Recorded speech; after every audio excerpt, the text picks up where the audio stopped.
करी। अच्छा, अब आप विचार कर रहे होंगे कि भैया 10,000 कान शरीर में बनेगी, लेकिन नहीं, पृथु महाराज कह रही हैं हमारे इन दोनों कानों में 10,000 कानों के सुनने की शक्ति आ जाए। और जिन हरि कथा सुनी नहीं काना, श्रवण रंध्र अहि भवन समाना। बंधुओं, परमात्मा ने हमको शरीर का एक एक अंग दिया है, तो इसे सदुपयोग में लगाए। अगर माधव ने नेत्र दिए तो इन नेत्रों को कुछ अच्छा देखने में लगाओ, लेकिन नहीं, अब इन नेत्रों को ऐसी ऐसी वस्तुओं को देखने में लगा देते हैं जिससे विनाश हो जाता है। ये कान दिए माधव ने संकीर्तन सुनने के लिए, लेकिन कानों से संकीर्तन अच्छा नहीं लगता है। संकीर्तन में बुराइयां आ जाती हैं और बुराइयों को लोग बड़ी जल्दी से सुन लेते हैं।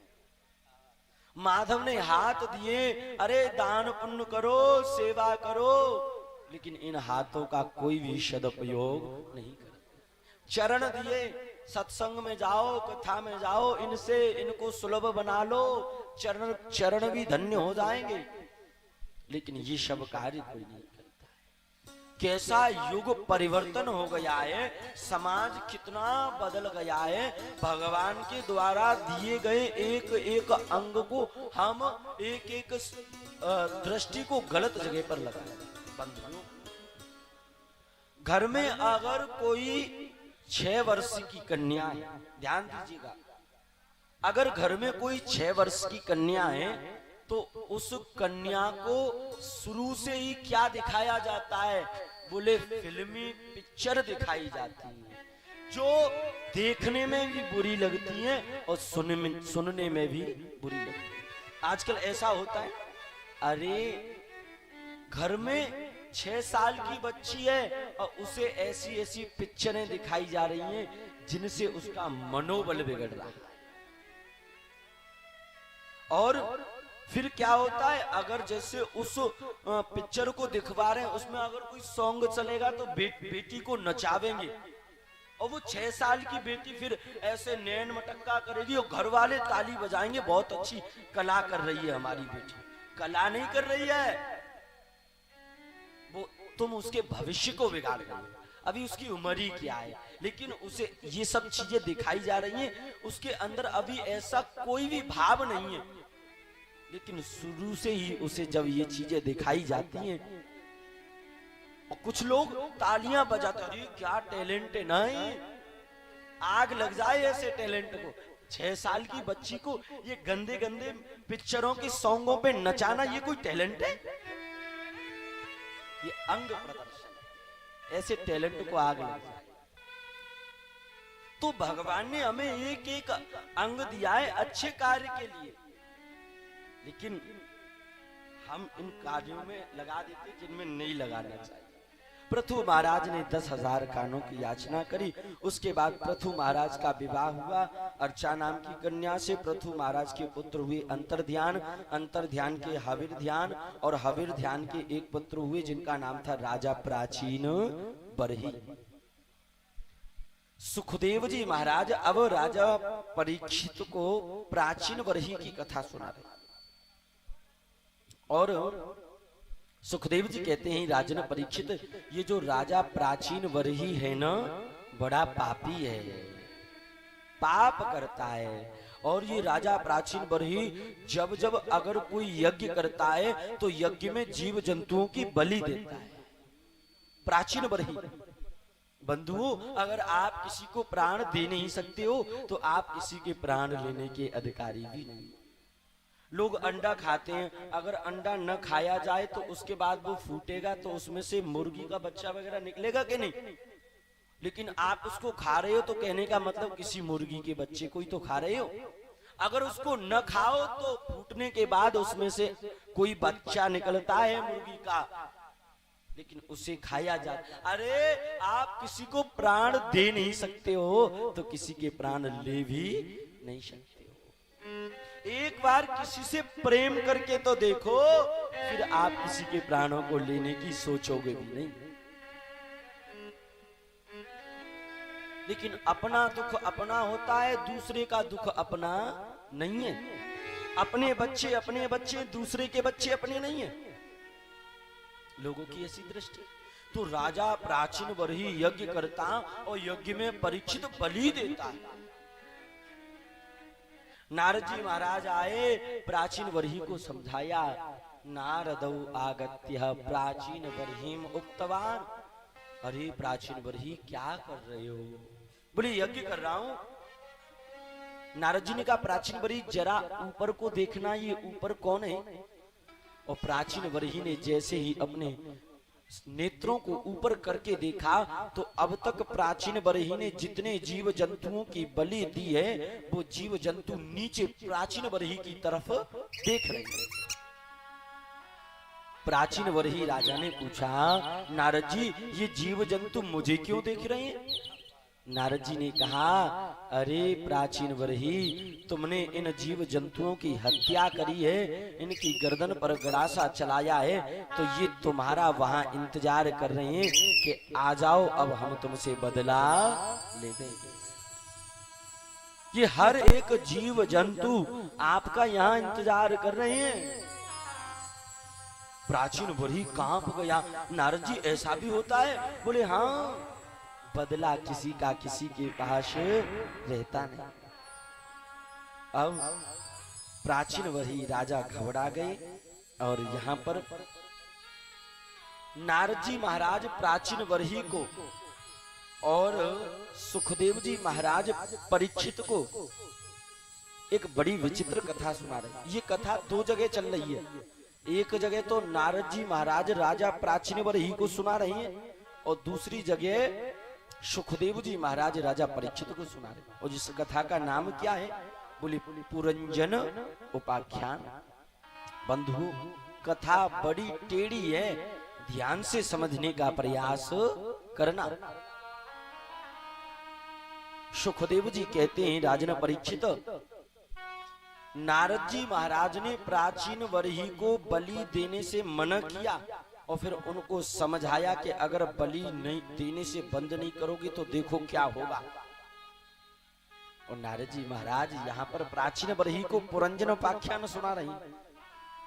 श्रेयस्त्वं कतनमादानं कर्मणात्मनं नहीयसे दुःखहानि सुखावाप्ति श्रेयस्तेन न चेष्यते। नारद जी महाराज कहते हैं, प्राचीन वरही दो मित्र हैं, पुरंजन और अविज्ञात। दोनों मित्रों में बड़ी घनिष्ठ मित्रता है, एक दूसरे के बिना भोजन तक ग्रहण नहीं करते हैं, इतनी घनिष्ठ मित्रता है दोनों मित्रों में, पुरंजन में और अविज्ञात में। एक दिन पुरंजन बोला, भैया चलो कहीं भ्रमण करने के लिए चलते। अविज्ञात बोला, भैया पुरंजन हम तो भ्रमण करने के लिए नहीं जाएंगे, तुम्हारी मर्जी है तो तुम जाओ। तो पुरंजन बोला, ठीक है अविज्ञात भैया, हम भ्रमण करने के लिए जा रहे हैं। बोले जाओ। और जैसे ही पुरंजन भ्रमण करने के लिए आया इस संसार में, तो अविज्ञात ने कहा, पुरंजन रुको। बोले क्या है? बोले भ्रमण करने के लिए तो जा रही हो, लेकिन हमें मत भूल जाना। पुरंजन बोला, प्रभु जन्म जन्मांतरों का तो संबंध है, तुम्हें कैसे भूल जावेंगे? अविज्ञात ने कहा कि देखो जा तो रहे हो, भूल मत जाना। पुरंजन बोला, तुमसे वादा कर रही हैं, संसार को भूल जाएंगे पर तुम्हें नहीं भूलेंगे। और जैसे ही पुरंजन परीक्षित संसार में भ्रमण करने के लिए आया तो भूल गया अपने मित्र को कि हमारा कोई मित्र भी था। संसार में पुरंजन भ्रमण करने लगा। इस पुरंजन को संसार में कुछ भी अच्छा नहीं लगा। ज्यादा देर तक भ्रमण किया तो दूर दृष्टि पड़ी, एक गांव बना हुआ है, एक घर बना हुआ है। उस घर में 9 दरवाजे। पुरंजन को वो 9 दरवाजे का घर बड़ा अच्छा लग गया। पुरंजन दौड़ा दौड़ा गया और 9 दरवाजे के घर में प्रवेश कर गया। और जैसे ही 9 दरवाजे के घर में प्रवेश किया, बड़ा अच्छा लगा उसे। मित्र को तो भूल गया। और उस 9 दरवाजे के महल की घर की एक मालकिन टहल रही थी उसमें। पुरंजन ने पूछा, देवी कौन हो आप, और आप इस महल में भ्रमण कर रही हो, आपका क्या परिचय है? तो वो देवी कहने लगी, भैया हमारा अता पता तो है नहीं कि हम कौन है, और हमारे माता पिता का भी हमें पता नहीं है, लेकिन इतना जरूर पता है इस पूरे 9 दरवाजे के महल पर हमारे बिना, हमारी इजाजत के बिना पत्ता भी हिलता नहीं है, और इस 9 दरवाजे के महल की हम मालिक नहीं, और अभी विवाह हमारा हुआ नहीं। पुरंजन बोला, देवी जी ब्याह तो अभी हमारे उन्होंने भयो। और सुखदेव कहते हैं, परीक्षित दोनों की वहीं पर चाई माई हो गई और पुरंजन ने विवाह कर लिया। क्वचित गायति गायन्त्याम रुदति रुदन्त्याम जलपंतयाम मनुजलपंतयः। अब पुरंजन ने उस 9 दरवाजे की महल मालकिन से जब विवाह कर लिया, तो बंधुओं कुछ डिग्री ऐसी होती है जो पतिदेव करें तो देवी जी को अपने आप मिल जाती है। पतिदेव अगर मास्टर हैं तो देवी जी मास्टरनी अपने आप कहलाने लग जाती हैं। पतिदेव अगर डॉक्टर हैं तो देवी जी डॉक्टरनी अपने आप कहलाने लग जाती हैं। ऐसे ही पतिदेव यहाँ पुरंजन हैं तो इनकी देवी जी पुरंजनी कहलाने लग गई। और पुरंजनी के साथ पुरंजन उस महल में रहने लगा और अपने मित्र को भूल गया कि हम अपने मित्र से कहकर के आए थे कि तुम्हें नहीं भूले। और क्वचित गायति गायन्त्याम रुदति रुदन्त्याम जलपंतयाम मनु जलपंतय। अगर पुरंजनी गावे तो पुरंजन गाने लग जाए, पुरंजनी नाचे तो पुरंजन नाचने लग जाए, पुरंजनी खावे तो पुरंजन खाने लग जाए। क्वचित गायति गायन्त्याम, क्वचित यदि कवि पुरंजनी गावे तो गाने लग जाए। पुरंजन अपनी पुरंजनी के प्रेम में पागल हो गया। और उधर उसी गांव के बगल में एक काली कलूटी स्त्री रहती थी जिसका नाम था जरा। और जरा नाम की स्त्री से कोई भी पुरुष विवाह नहीं करता। तो वो एक राजा के पास गई, जिस राजा का नाम है परीक्षित चंडवेग। और जरा नाम की स्त्री ने कहा, भैया हमसे कोई भी पुरुष विवाह नहीं करता है। चंडवेग राजा ने कहा, जरा देवी बुरा मत मानना, सकल पे ऐसे 12 बज रही हैं कि कोई भी पुरुष तुमसे विवाह नहीं करेगा। तो जरा नाम की स्त्री बोली, तो क्या हमारा पूरा जीवन ऐसे ही निकल जाएगा? बोली नहीं, तुमसे कोई पुरुष विवाह नहीं करेगा, लेकिन तुम्हें जो पुरुष पसंद आ जाए तुम जबरदस्ती उसे घेर लो और ब्याह कर लो। और चंडवेग राजा ने अपने सैनिकों को भेज दिया और जरा नाम की स्त्री चल दी अपने पति को ढूंढने की।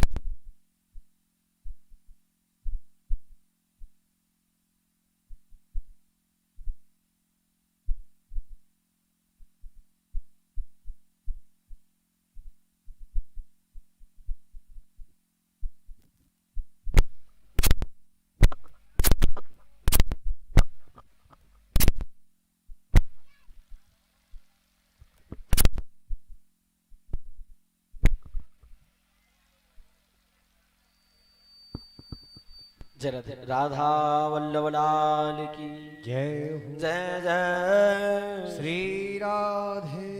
तो वो जरा नाम की स्त्री चल दी और कहां पहुंची? सैनिकों को लेकर के, जहां पर पुरंजन अपनी पुरंजनी के प्रेम में पागल पड़ा था। बंधुओं ध्यान से सुनना। और जैसे ही जरा नाम की स्त्री ने पुरंजन को देखा, मोहित हो गई। अरे इस पुरुष को पकड़ के लाओ, मैं इससे विवाह करूंगी। और जरा नाम की स्त्री के साथ में जो सैनिक आए थे, उन सैनिकों ने पुरंजन पर आक्रमण कर दिया और सुखदेव कहते हैं परीक्षित धीरे धीरे धीरे धीरे पुरंजन के एक एक करके सारे के सारे सैनिक शहीद हो गए। अंत में पुरंजन जब जर्जर हो गया तो जरा नाम की स्त्री आई और जबरदस्ती पुरंजन को पकड़ लिया और जबरदस्ती ब्याह कर लिया। अब जब विवाह हो गया तो पुरंजन के मरने का समय आया और मरने का समय आया, जैसे ही मरने लगा तो पुरंजन मरते समय विचार कर रहा है कि हमारे बिना हमारी पुरंजनी कैसे रहेगी। और बंधुओं नियम ये होता है अंतिम मति सो गति। यही बात गीता में कृष्ण कह रही है अर्जुन से, अर्जुन यम यम बापि स्मरण भाव त्यजन्ते यत कलेवरम तम वेति वेति कौन्तेय सदा।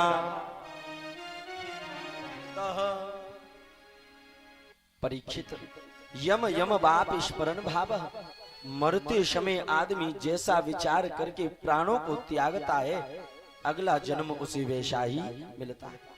पुरंजन मरते समय अपनी पुरंजनी अपनी स्त्री के बारे में सोच रहा था तो अगले जन्म में ये पुरंजन भी स्त्री बन गया और स्त्री बना तो सुखदेव कहते हैं कि अचानक से इस स्त्री का पति समाप्त हो गया तो ये पुरंजन स्त्री के रूप में और अपने पति के साथ सती होने के लिए जाने लगा।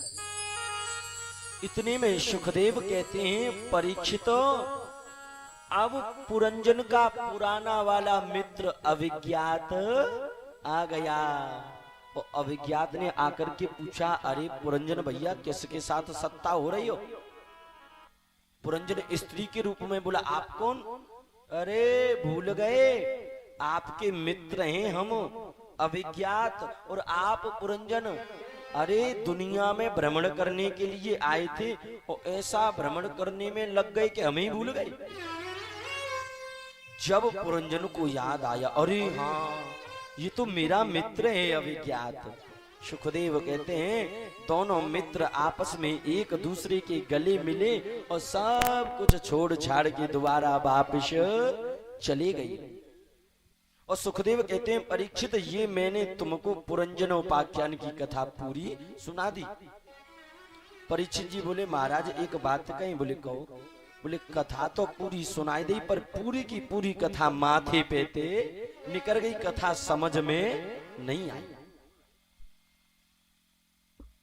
तो सुखदेव ने कहा परीक्षित इस कथा को आध्यात्म में समझने का प्रयास करो कि ये पुरंजन कौन है और ये अभिज्ञात कौन है। सुखदेव कहते हैं परीक्षित पुरंजन कोई और नहीं है, इस सृष्टि पर जितने भी मनुष्य हैं ये सब मनुष्य पुरंजन हैं। और ये अभिज्ञात कोई और नहीं है। बोले स्वयं भगवान ही अभिज्ञात बना हुआ है। बंधुओं हमारा और आपका भगवान से बहुत अच्छा संबंध है। हमारी और भगवान की बहुत घनिष्ठ मित्रता है। हम और आप जब भगवान के पास थे तो भगवान ने क्या किया, पहले तो 84 लाख योनि में हम तुम खोए गए सो भगवान ने ढूंढ ढाड़ के मनुष्य बना दिए। भगवान बोले देखो हमने तुमको ढूंढ लिया और अब हम दुबकेंगे और तुम ढूंढना। बंधुओं छोटे छोटे बालक दुबकन दुबकाई का खेल खेलते हैं ना, बिल्कुल वैसा ही खेल भगवान में और हम में चल रहा है। भगवान हमें ढूंढ करके मनुष्य बना देता है तो भगवान ने हमको ढूंढ लिया इस खेल में। और उसके बाद भगवान कहते हैं कि अब हम दुबकेंगे और तुम ढूंढ करके बताओ। बंधुओं अभी ये खेल आधा अधूरा चल रहा है। अब भगवान छिपा हुआ है और हम तुम ढूंढ रहे हैं भगवान कहाँ है, भगवान कहाँ है। और जिस दिन भगवान को ढूंढ करके जोर से धप्पा बोल देंगे उसी दिन ये खेल पूरा हो जाएगा। तो हमारी और आपकी भगवान से बड़ी घनिष्ठ मित्रता है। और इस बात को मैं नहीं कह रहा, तुलसीदास बाबा भी कह रहे हैं। ईश्वर अंश जीव अविनाशी। ईश्वर अंश जीव अविनाशी। जीव अविनाशी। ईश्वर अंश जीव अविनाशी। ईश्वर अंश जीव अविनाशी। चेतन अमर सहज सुख राशि। चेतन अमल सहज सुख राशि। ईश्वर अंश जीव अविनाशी। चेतन अमल सहज सुख राशि। तो तुलसीदास बाबा ने भी रामायण में कहा है कि ईश्वर अंश जीव अविनाशी, और भागवत में पुरंजन उपाख्यान के माध्यम से बताया जा रहा है कि परमात्मा में और हम में बड़ी घनिष्ठ मित्रता है। बंधुओं, हम सब पुरंजन हैं और भगवान अविज्ञात है। हमारी और आपकी भगवान से बड़ी अच्छी मित्रता है। एक दिन हमने और आपने भगवान से कहा, प्रभु हमें दुनिया घूमने जाना है। भगवान बोले, देखो भैया, दुनिया में तो जा रहे हो, पर दुनिया में जाके हमें मत भूल जाना। हमने कहा, प्रभु कैसी बात कर दी, दुनिया में सबको भूल जाएंगे पर तुम्हें नहीं भूलेंगे। तुम्हें भूल जाएंगे तो हमारा कोई सहारा है ही नहीं। और हम जब भगवान से ये कह करके आए कि तुम्हें नहीं भूलेंगे, और जैसे ही धरती पे आए तो जन जीव ही माया लिपटा। धरती पे आते ही भूल गए कि हम किसी से ये कह के आए हैं कि तुम्हें नहीं भूलेंगे, और उसी को भूलेंगे। अच्छा, जैसे ही इस संसार में हम और आप भ्रमण करने आए तो इस संसार में हमें और आपको कुछ अच्छा नहीं लगा। तो भ्रमण करते करते ज्यादा समय व्यतीत हो गया तो हमें एक 9 दरवाजे का घर दिखाई दिया। बंधुओं, ये 9 दरवाजे का घर कोई और नहीं है, ये 9 दरवाजे का घर हमारा और आपका शरीर ही है। गीता में कृष्ण भगवान अर्जुन से कह रहे हैं, अर्जुन नवद्वारे पुरे देहि, नवद्वारे पुरे देहि। ये जो देही है, ये देह है, इस देह में 9 दरवाजे हैं। गिन लो, 2 आंख, कान, नाक, मुंह, मलमूत्र त्यागने की इंद्रियां, ये महल, इसमें 9 दरवाजे हैं। अच्छा, ये 9 दरवाजे तो खुले हैं ही, लेकिन एक और दरवाजा है जो दरवाजा ब्रह्मरंध्र कहा जाता है। ये दरवाजा हमारे सिर के ऊपर होता है और ये दरवाजा वीआईपी गेट है। कहने का मतलब जो लोग पापी होते हैं उनके तो प्राण आंख से निकल जाएंगे, कान से निकल जाएंगे, आदि से निकल जाएंगे, लेकिन जो लोग तपस्वी होते हैं, जो लोग भजन करने वाले होते हैं, उनके प्राण इन 9 द्वारों में से नहीं निकलते हैं। बोले तो, बोले 10वें द्वार में से निकलते हैं, ब्रह्मरंध्र में से। जो लोग तपस्या करते हैं, तपस्या के प्रभाव से वो वीआईपी गेट ब्रह्मरंध्र खुल जाता है और उसमें से उनके प्राण निकलते। बंधुओं, ब्रह्मरंध्र में से प्राण निकलते हैं तो कष्ट नहीं होता है, और इन 9 दरवाजे में से प्राण निकलते हैं तो बड़ा कष्ट होता है। नवद्वारे पुरे देहि, ये शरीर 9 दरवाजे रूपी घर है। हम तुम आए, हमें ये शरीर बड़ा अच्छा लग गया, इसके 9 दरवाजे, ये महल बड़ा अच्छा लग गया, झट सीना महल के अंदर प्रवेश कर गए। अब जब हम और आप इस महल के अंदर घूमने लगे, टहलने लगे, तो इस महल की एक मालिकिन घूम रही है इस महल के अंदर। बोले वो मालिकिन कौन सी है, क्या नाम है? बोले मति, बुद्धि रूपी मालिकिन इस महल के अंदर टहल रही है। तो बंधुओं, हमने इस महल के अंदर प्रवेश किया, भ्रमण किया, तो इस महल के अंदर ये मति रूपी मालिकिन टहलती हुई दिख गई। तो हमने पूछा, देवी जी तुम कौन हो? बोले हम इस महल की मालिकिन है, हमारे बिना ये महल न बैठ सकता है न चल सकता है, और हमारा नाम मति है। और क्वचित गायति गायंत्याम रुदति रुदंत्याम जलपंत्याम मनुजलपंतया, हमने जैसे ही मती को देखा तो हमने मती के साथ में विवाह कर लिया और ये मती हमारी पत्नी बन गई। और बंधुओं, जब ये मती पत्नी बन गई तो हम अपनी पत्नी के कहीं में नाचने लग गए। ये मती कहती है चलो बैठे है जाओ, तो जटशीना बैठे हो जाते हैं। ये मती कहती है नाचो, तो नाचने लग जाते हैं। मती कहती है गाओ, तो गाने लग जाते हैं। इस बुद्धि के प्रेम में हम तुम पागल हो गए, और हम तुम इस बुद्धि के प्रेम में पागल हो गए तो भगवान को तो भूल ही गए, मती के ही चक्कर में पड़े हैं। क्वचित गायति गायन्त्या, मती कहती है आज कथा अच्छी है, ये बैठे रहो, तो मती की बात मान के बैठे रहते हैं। मती कहती नहीं नहीं चलो चलो, तो बुद्धि कह देती है तो खड़े होके चले जाते हैं। इसके हम पागल हो गए। अब इसी महल के आसपास में एक स्त्री घूम रही थी जिसका नाम था जरा। और जरा किसे कहती? बोले बुढ़ापे को। जरा नाम की स्त्री टहल रही है, और इस जरा नाम की स्त्री से कोई भी पुरुष विवाह नहीं करता। बात भी सही है, बुढ़ापे से कौन पुरुष विवाह करना चाहेगा? कौन चाहता है कि हमें बुढ़ापा घेर लेवे? कोई नहीं चाहता। लेकिन भैया हमें सब पता होता है कि हमारा जन्म कब हुआ पता है, हमारा विवाह कब हुआ पता है, हमारी सालगिरह कब है वो पता है। लेकिन बुढ़ापे ने हमें तुम्हें कौन सी तारीख को घेरा ये हमें तुम्हें नहीं पता होता है। तो ये बुढ़ापा चंडवेग राजा के पास जाता है और कहता है कि भैया हमसे कोई पुरुष विवाह नहीं कर रहा है। तो फिर ये बुढ़ापा जबरदस्ती हमारे पास आता है और हमें घेर लेता है। बंधुओं, बुढ़ापे से लड़ते लड़ते लड़ते लड़ते हमारे और आपके सैनिक शहीद होते जाते हैं। हम तुम पुरंजन हैं और हमारे तुम्हारे सैनिक कौन से हैं? बोले आंख, कान, दांत, हाथ, पैर, रीढ़ की हड्डी, ये हमारे तुम्हारे सैनिक हैं। और ये बुढ़ापे से लड़ते लड़ते लड़ते लड़ते सब समाप्त हो जाते हैं। और अंत में जब हम तुम जर्जर हो जाते हैं तो बुढ़ापा जबरदस्ती से घेर लेता है और जबरदस्ती ब्याह कर लेता है। बंधुओं, जैसे जैसे बुढ़ापा आता जाता है, सुखदेव कहते हैं वैसे वैसे हमारे शरीर के सैनिक शहीद होते जाते हैं।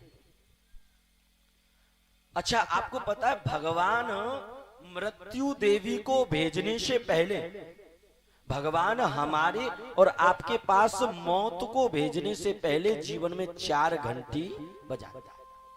भगवान मृत्यु को भेजने से पहले 4 बार समझाने का प्रयास करता है कि देखो बड़े भाग्यमान सुतन पावा और इस शरीर को ऐसे ही गवा रहे। तो भगवान पूरे जीवन में 4 बार याद दिलाता है कि अगर सो रही हो तो जग जाओ, मृत्यु देवी आने वाली हैं। और पहली घंटी भगवान क्या बजाते हैं? पहली बार भगवान समझाने का क्या प्रयास करते हैं? 4 घंटी बजाते हैं जीवन में, जिनमें पहली घंटी भगवान बजाते हैं। तो उस पहली घंटी में क्या होता है? हमारे जितने भी शरीर बाल हैं, ये बाल सब काले होते हैं, लेकिन भगवान इनको सफेद कर देते हैं। भगवान कहते हैं भैया संसार में खूब बढ़िया हेयर स्टाइल बना के घूमे, अब तुम्हें बुढ़ापा आने वाला है। श्रवण समीप भयसित केशा, तुम्हारे केस सफेद हो गए हैं, अब तुम्हें बुढ़ापा घेरने वाला है, फिर मृत्यु घेर लेगी। इसलिए ऐसा करो, अब मेरा भजन करना प्रारंभ कर दो। भगवान पहली घंटी बजाता है, लेकिन कलयुग के लोग बड़े चतुर चालाक होते हैं। भगवान बालों को अगर सफेद कर देते हैं तो कलयुग के लोग न जाने कैसी दुकान में जाते हैं, बाहर अंदर जाते तो बाल बिल्कुल सफेद होते हैं और दुकान से बाहर निकलते तो बाल बिल्कुल काले काले हो जाते हैं। हाँ, डाई करवा लेते हैं ना कुछ लोग बालों पे। तो भगवान की घंटी पर कोई गौर नहीं देते हैं। भगवान समझाता है कि भैया वृद्ध हो रहे हो, लेकिन भगवान से कहते तुम खूब रोज हमें वृद्ध करो, लेकिन हम वृद्ध नहीं होंगे। और तुम रोज हमारे बाल सफेद करो, हम रोज डाई कर लेंगे, काले कर लेंगे। कहने का मतलब माधव की पहली घंटी को व्यर्थ ही गवा देते हैं, कोई गौर नहीं देते। उसके बाद भगवान दूसरी घंटी बजाता है जीवन में। और दूसरी घंटी क्या बजाता है भगवान? बोले ये जो हमारे दांत हैं ना, दांत सब के सब बाहर आ जाते हैं। भगवान कहते हैं बढ़िया संसार में रबड़ी रसगुल्ला को स्वाद लयो, अब ऐसो करो तुम्हारे दांत हथनाने, अब जरा मेरे भजन का स्वाद लेकर के देखो। लेकिन संसार के लोग यहाँ भी हार नहीं मानते हैं। अगर भगवान दांतों को तोड़ देते हैं तो संसार के लोग दांत लगवा लेते हैं। हाँ, तुम रोज घंटी बजाओ, तुम रोज हमें बूढ़े करो, लेकिन हम तुम्हारी घंटियों को सुनेंगे नहीं, हम तुम्हारे संदेशों पर गौर नहीं करेंगे और हम बिल्कुल भजन नहीं करेंगे। फिर भगवान कहते भैया बता, मैंने 2 बार समझा दिया कि व्रत होने वाले हो, मौत आने वाली है, तब भी नहीं समझ रहे। तो भगवान तीसरी घंटी बजाते हैं। भगवान कहते हैं शायद अब की बार तो समझ जावेगा। और फिर भगवान क्या करते हैं? बोले ये जो नेत्र है ना, नेत्र, इनमें माधव मोतिया बिंदु उत्पन्न कर देते हैं। फिर संसार सब धुंधला धुंधला सा दिखने लग जाता है। भगवान कहते हैं भैया तुम दुनिया में रहे, तुमने संसार देख लिया, लेकिन तुम्हें अपना कोई नहीं मिला। सुर नर मुनि जन सब की यह रीति, स्वार्थ लाघ करें सब प्रीति। तुम संसार में रहे, अपने नेत्रों से तुमने संसार को देखा, लेकिन इस संसार में तुम्हें अपना कोई नहीं दिखा। भगवान कहते हैं सुनो, तुम्हारे बाहर के नेत्र तो अब समाप्त हो गए, अब हृदय के नेत्रों को खोल करके मुझे देखने का प्रयास करो। अरे बाहर के नेत्र हो या न हो, लेकिन हृदय के नेत्रों को खोल के मुझे देखने का प्रयास करो। लेकिन भैया कलयुग का आदमी यहाँ भी हार नहीं मानता है। ऑपरेशन हो जाते हैं, चश्मा लग जाता है, लेंस लग जाता है। कहने का मतलब भगवान के तीसरे संदेश को भी हम तुम ऐसे ही गवा देते हैं, भजन नहीं करते हैं, सुनते नहीं। उसके बाद भगवान क्या करता है? 3 भगवान ने संदेश दिए, 3 घंटी बजाई, तीनों हमने तुमने नहीं सुनी। उसके बाद भगवान क्या करेंगे कि 4थी घंटी बजाएंगे और भगवान कहेंगे शायद अब की बार तो भजन कर वो प्रारंभ कर देगो, और अगर अब की बार नहीं सुनी तो फिर घंटी बजावो बंद करेंगे, फिर तो सीधो घंटा ही। हाँ, और 4थी घंटी माधव क्या बजाते हैं? श्रवण रंध्र होते हैं ना, इनसे सुनाई देना बंद हो जाता है। भगवान कहते हैं तुमने पूरी दुनिया को सुन लिया, तुम्हें ऐसा कुछ नहीं मिला, अब ऐसा करो, अब मुझे सुनने का प्रयास करो। लेकिन यहाँ भी लोग लीड लगवा लेते हैं। हाँ, फिर तो भगवान परेशान हो जाते हैं। तो भगवान कहते हैं कि अब घंटी तो बहुत बजा लें, अब तो सीधा घंटा बजावेंगे। और माधव क्या करते हैं पता पड़ता है भैया, रात को तो बिल्कुल बढ़िया है, दाल चना दे बढ़िया, उद्द चना की रोटी खाई, संजा को 10 बजे ऐसे सो गए कि अब जगवे को नाम ना ले। घंटियों को समाप्त करके माधव फिर तो गोविंदाय नमो नमः कर देता है। भगवान कहते हैं मैंने कितना समझाने का प्रयास किया, लेकिन तुम्हें समझ में नहीं आया। फिर भगवान सुधाम के लिए भेज देते हैं। सुखदेव कहते हैं परीक्षित यही पुरंजन उपाख्यान की कथा का मूल निचोड़ है। और नारद जी कहते हैं प्राचीन बरही तक्तिम कर्मणि घोरे मां नियोय जस केशव। अगर कर्म तुम ऐसा कर रहे हो, बलि दे रहे हो, तो प्राचीन बरही तुम्हें भी किसी की बलि बनना पड़ेगा। क्यों? किसी का बदला किसी पर बंधुओं रहता नहीं। बाल कृष्ण लाल की जय हो, श्री खिलन बिहारी सरकार की जय हो, जय जय श्री राधे। तो अब सुखदेव जी महाराज यहाँ पर परीक्षित को एक और बड़ी दिव्यतम कथा सुना रही हैं, जो कथा प्रिय व्रत व जड़ व्रत की कथा है। सुखदेव जी कहते हैं, प्रिय व्रतो तान पादौ शतरूपायन्मूलः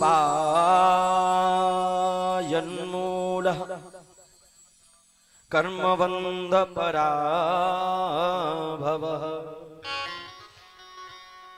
सुखदेव कहते हैं, परीक्षित एक राजा हुए जिनका नाम है प्रियव्रत। बंधु, ये प्रियव्रत किसके पुत्र हैं? मनु और शत्रुपा महारानी के पुत्र हैं। ये मनु और शत्रुपा महारानी के 3 पुत्री और 2 पुत्र हुए थे, देवहूति, आकुति और प्रसूति। और उसके बाद 2 पुत्र हुए, उत्तानपाद और प्रियव्रत। सुखदेव कहते हैं, उत्तानपाद राजा के वंश में ध्रुव हुए। ध्रुव के में उत्कल, बेन, अंग, प्राचीन बरही, अभिर्ध्यान, अंतर्ध्यान आदि ये राजा हुए, जिनकी कथा आपने सुनी। अब मैं आपको प्रियव्रत राजा की कथा सुनाता हूं। अच्छा, प्रियव्रत का अर्थ क्या है? प्रियव्रतो भागवतः आत्मा राम कथम मुने ग्रहे रमत यनमूलः कर्म बंध पराभवः। बोले परीक्षित, प्रियव्रत शब्द का अर्थ क्या है? प्रिय माने होता है अच्छा, और व्रत माने होता है संकल्प। जो लोग अपने जीवन में अच्छा काम करने का संकल्प ले लेते हैं, वो लोग प्रियव्रत कहलाते हैं। प्रिय माने अच्छा, व्रत माने संकल्प। बंधुओं, भोजन को त्यागना तो व्रत होता ही है, लेकिन एक अच्छा काम करने का संकल्प ले लेना, ये सबसे बड़ा व्रत होता है। जीवन में हर महीने, हर दिन एक नया संकल्प लेकर के एक नए जीवन की शुरुआत करनी चाहिए। अगर श्रावण का महीना चल रहा है तो संकल्प ले लो कि पूरे श्रावण के महीने में ओम नमः शिवाय मंत्र का खूब अगाध जाप करेंगे। अगर जन्माष्टमी आने वाली है तो संकल्प ले लो कि जन्माष्टमी आने से पहले 10 दिन पहले हम ओम नमो भगवते वासुदेवाय का जाप करेंगे। जीवन में एक नया काम करने का संकल्प ले लेना ही प्रिय व्रत कहलाता है। और बंधुओं, ये खाना पीना तो जानवर आदि भी करते हैं, फिर हम में और मनुष्यों में क्या अंतर रहेगा? अगर हम तुम ऐसे ही आलस की तरह पड़े रहेंगे, आलस्य ही मनुष्याणाम शरीरस्थो महान रिपुः। अगर हम तुम आलस करके जीवन को बिगाड़ लेंगे तो ये आलस तो मनुष्य के शरीर का सबसे बड़ा शत्रु बताया जा रहा है। अरे ब्रह्म मुहूर्त में जग करके हरि की तपस्या करो। तो प्रियव्रत राजा अपने जीवन में नया काम करने का संकल्प लेते हैं। और नया काम क्या करने का संकल्प लेते हैं? एक दिन प्रियव्रत राजा ने सोचा कि हम इस संसार में से अंधकार को समाप्त कर देंगे। कैसे कैसे राजा हुए। प्रियव्रत विचार कर रहे हैं कि इस संसार में जितना भी अंधकार होता है, जितनी भी रात होती है, इस रात को ही खत्म कर देंगे। अच्छा देखो, आज भी संसार में ऐसे ऐसे लोग हैं जो चांद पर जाने का और ग्रहों पर जाने का काम कर रहे हैं। तो वो हमारे और आपके जैसे ही है, लेकिन उनकी बुद्धि बहुत प्रबल है। वो लोग अपने जीवन को नियम से जी रहे हैं। और यहाँ प्रियव्रत राजा भी अपने जीवन को नियम से जी रहे हैं। और जिस जीवन में कोई नियम नहीं है, वो जीवन किस काम का? तो प्रियव्रत राजा ने विचार किया कि संसार में दिन होता है वो तो अच्छा लगता है, लेकिन संसार में जब रात हो जाती है तो वो रात अच्छी नहीं लगती। अब प्रियव्रत ने सोचा कि संसार में से हम रात होने ही नहीं देंगे, रात को होने से बंद कर देंगे। और प्रियव्रत राजा ने क्या किया? प्रियव्रत राजा ने एक दिव्य चमकता हुआ रथ बना करके तैयार कर दिया। और वो रथ सूर्य भगवान के रथ की तरह चमक मारता था। और प्रियव्रत ने जब इस प्रकार चमकता हुआ रथ बना करके तैयार किया तो सूर्य भगवान के रथ के बिल्कुल पीछे और प्रियव्रत राजा ने उस रथ को खड़ा कर दिया। अब संसार में रात होना बंद हो गई। रथ चमक मारता है तो रात्रि नहीं होती है, दिन ही दिन बना रहता है। नहीं विदामो भगवान पुरुषार्थमेव नमः। सब देवता ब्रह्मा जी के जोरे गए, प्रार्थना करी प्रभु अगर संसार में रात नहीं होवेगी तो ये संसार के लोग काम करते करते जीवन को जीते जीते परेशान हो जाएंगे, रात भी जरूरी है। ब्रह्मा जी दौड़े दौड़े प्रियव्रत राजा के पास गए, अरे राजन क्या कर रही हो? प्रियव्रत राजा बोले प्रभु मैंने संसार से अंधकार को ही समाप्त कर दिया। ब्रह्मा जी बोले प्रियव्रत ये तुमने बड़ा गलत किया, इस रथ को तुरंत रोक दो।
जय राधे, जय राधे।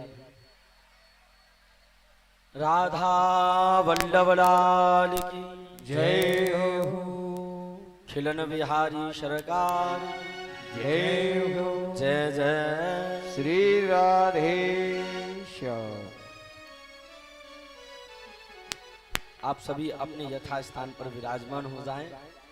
कोई बात नहीं, ये तो माधव की कृपा हो रही है, तुम्हारे बाजरा अच्छे हो गएंगे। ओ दीवाना बना दिया, मस्ताना बना दिया, दीवाना बना दिया हमें, मस्ताना बना दिया। ओ दीवाना बना दिया मुझे, मस्ताना बना दिया। और बनवारी बनवारी बनवारी तेरी यारी ने दीवाना बना दिया। बनवारी तेरी यारी ने दीवाना बना दिया।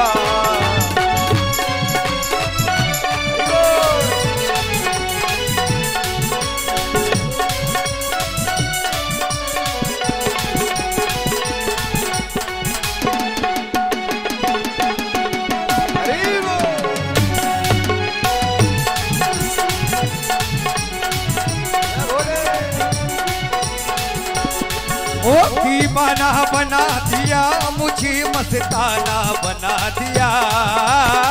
दीवाना बना दिया मुझे, मस्ताना बना दिया। ओ बनवारी गिरधारी दीवानी तेरी यारी ने दीवाना बना दिया। बनवारी तेरी यारी ने दीवाना बना दिया। जय हो, जय भोले।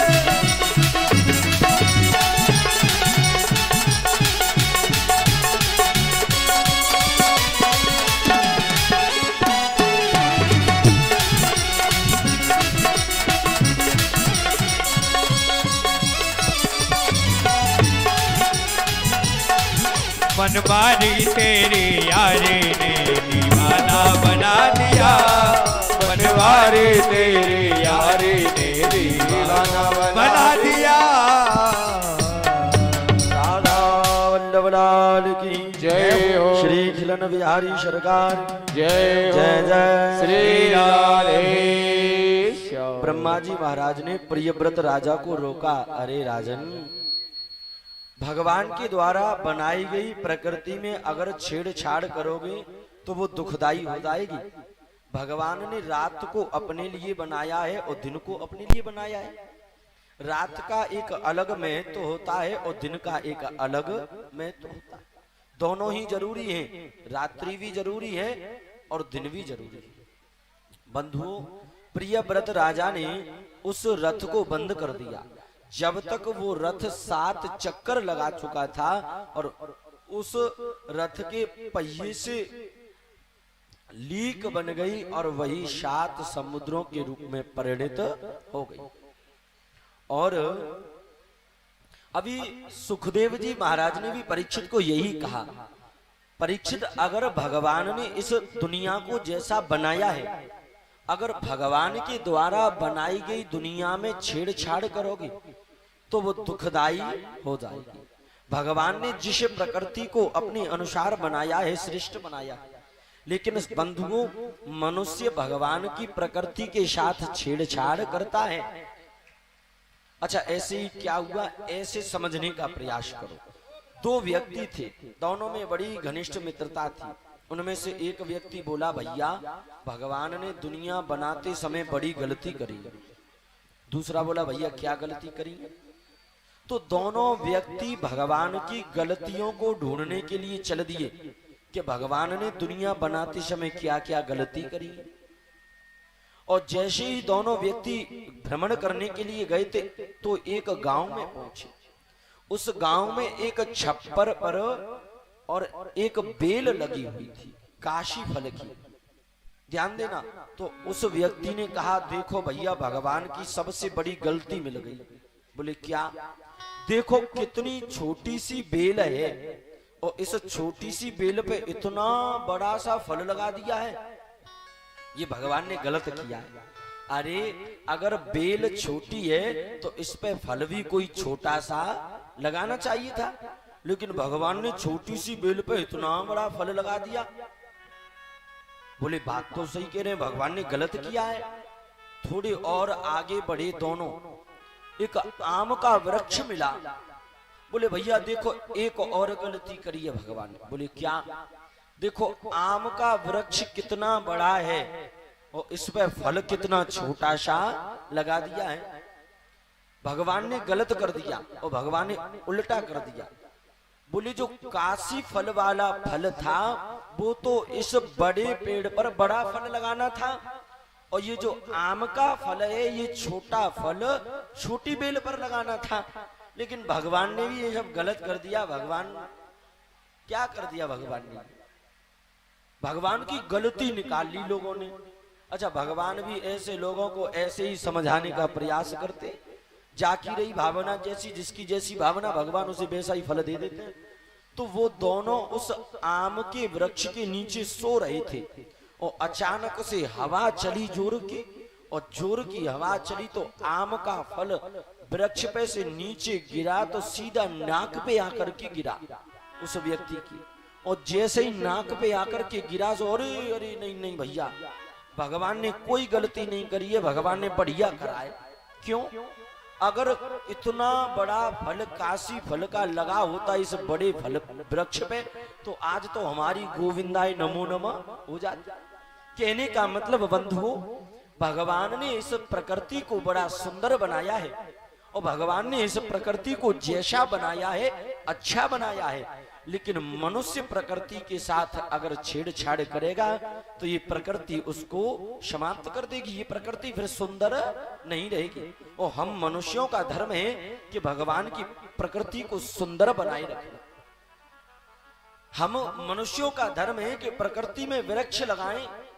अच्छा, आपको पता है किसी भी व्यक्ति का ऋण किसी पर रहता नहीं। पुराणों में तो ऐसा तक लिखा है कि जब आदमी मर जाता है तो आदमी के शरीर को जिन लकड़ियों में जलाया जाता है उन लकड़ियों का भी कर देना पड़ता है। कर्ज तो समझते होंगे ना, उन लकड़ियों का भी कर देना पड़ता है। क्यों? वो लकड़ी हमारे काम में आ रही है और वो लकड़ी मरने के बाद हमारे काम में आवेगी, और जो वस्तु हमारे काम में आ रही है उसका तो कर चढ़ जाता है ना। तो पुराण ऐसा कहते हैं कि मरने के बाद अगर शरीर को जिन लकड़ियों में जलाया जाता है उन लकड़ियों का भी कर देना पड़ता है। अब भैया जब शरीर ही समाप्त हो गया तो कर किसको देवे, कहां से देवे? तो ऐसा कहा जाता है कि मरने से पहले बहुत सारे संसार की प्रकृति में वृक्ष लगा करके तैयार कर दो, पेड़ लगा करके तैयार कर दो, तो वो बराबर हो जाएगा। पहले ही वो प्रकृति को समर्पित कर दो तो फिर वो प्रकृति तुम्हारे काम में आ जाएगी। प्रियव्रत राजा से सुखदेव जी, परीक्षित से सुखदेव कहते हैं, राजन परीक्षित, प्रियव्रत राजा जब प्रकृति के साथ छेड़छाड़ करने लगे, अंधकार समाप्त कर दिया, तो आकर के ब्रह्मा जी ने समझाया। और इन्हीं प्रियव्रत राजा के एक पुत्र हुए जिनका नाम है आंधीर, और आंधीर के पुत्र हुए राजा नाभि, और राजा नाभि के यहाँ पर स्वयं भगवान ऋषभदेव प्रकट होकर के आए। बोल ऋषभदेव भगवान की जय हो। और ऋषभदेव भगवान जैन समुदाय के श्रेष्ठ इष्ट भगवान माने जाते हैं। जो जैन समुदाय के लोग होते हैं वो ऋषभदेव भगवान की पूजा करते हैं। और सुखदेव कहते हैं ऋषभदेव भगवान के यहाँ पर 100 पुत्र हुए। नाहम देह भाजान्लोके कष्टान कामानि हरते विभुजाम, तेषो दिव्यम पुत्र कामेन शत्वम शुद्धयक्षोण बदोनंतरः। ऋषभदेव भगवान के जब 100 पुत्र हुए तो उन 100 पुत्रों में एक बड़े पुत्र हैं जिनका नाम है भरत। और जैसे जाके नदी नवारे तैसे ताके भरिका, और जैसे जाके माई बाप है वैसे बाकी लड़का। बंधुओं, अगर माता पिता बालक को जन्म लेते ही भगवान का भजन रामायण गीता सत्संग सुनावेंगे तो शायद बालक का जीवन वैसा ही निकल जाएगा। और अगर बालक को जन्म लेते ही पिक्चर मॉलों में ले जा करके और ऐसी ऐसी मूवी दिखाएंगे जिनका कोई अस्तित्व नहीं है, तो वो बालक बड़ा होकर के हाथ में तुलसी की माला लेने वाला नहीं है। तो ऋषभदेव भगवान के 100 पुत्र हैं। ऋषभदेव भगवान आसन लगा करके बैठ जाते हैं और अपने पुत्रों को ज्ञान सिखाते हैं, अपने पुत्रों को कथा सुनाते हैं, श्लोक सुनाते हैं, और अपने पुत्रों को अनेक प्रकार के ज्ञानों का दर्शन कराते हैं। और उन्हीं पुत्रों में एक भरत जी हैं। भरत जी ने अपने पिता की एक एक बात को अपने हृदय में रख लिया। पुत्र वही है जो पुत्र अपने पिता के पद कमलों पर चलने लग जाए। अगर पिता का समाज में नाम है तो पुत्र समाज में नाम बनाए रखे और ज्यादा बना देवे, बिगाड़े नहीं। पुत्र तो वही है। तो भरत जी ने विचार किया कि जब हमारे पिता ऋषभदेव इतने श्रेष्ठ हैं, जब हमारे पिताजी ऋषभदेव इतने विद्वान हैं कि समाज के लोग उनसे राय लेने आते हैं, तो भरत जी महाराज ने भी जंगल में बैठ करके अखंड तपस्या करी। भरतस्य तपस्याम कुर्युः तपस्यानंतरम वैराग्य जातः। भरत जी ने जब तपस्या करी देह वैराग्य हो गया। और भरत जी ने कैसी तपस्या करी? संकल्प ले लिया कि हम रोज 108 मालाओं का जाप करेंगे। बंधुओं, वृंदावन में जाइए, हर समय वृंदावन में उन संतों के हाथों में, अयोध्या में और तीर्थ क्षेत्रों में संतों के हाथों में माला दिखती और हर समय भजन चलता रहता है। जिनके हृदय में भगवान का भजन आ जाता है, मैं तो कहता हूं हरि भजन बिना सब जीव दुखारी। अगर हरि का भजन नहीं है तो दुखारी है, और हरि का भजन है तो श्रेष्ठ है, संपन्न है, सुख है। तो भरत जी महाराज जब रोज 108 माला करते हैं, एक दिन भरत जी तपस्या में बैठे हैं, एक गर्भवती हिरणी भागी भागी आ रही है, और उस हिरणी के पीछे एक शेर आ रहा है, और उस हिरणी को मारना चाहता है। और भरत जी महाराज ने नेत्र खोल करके देखा हिरणी को।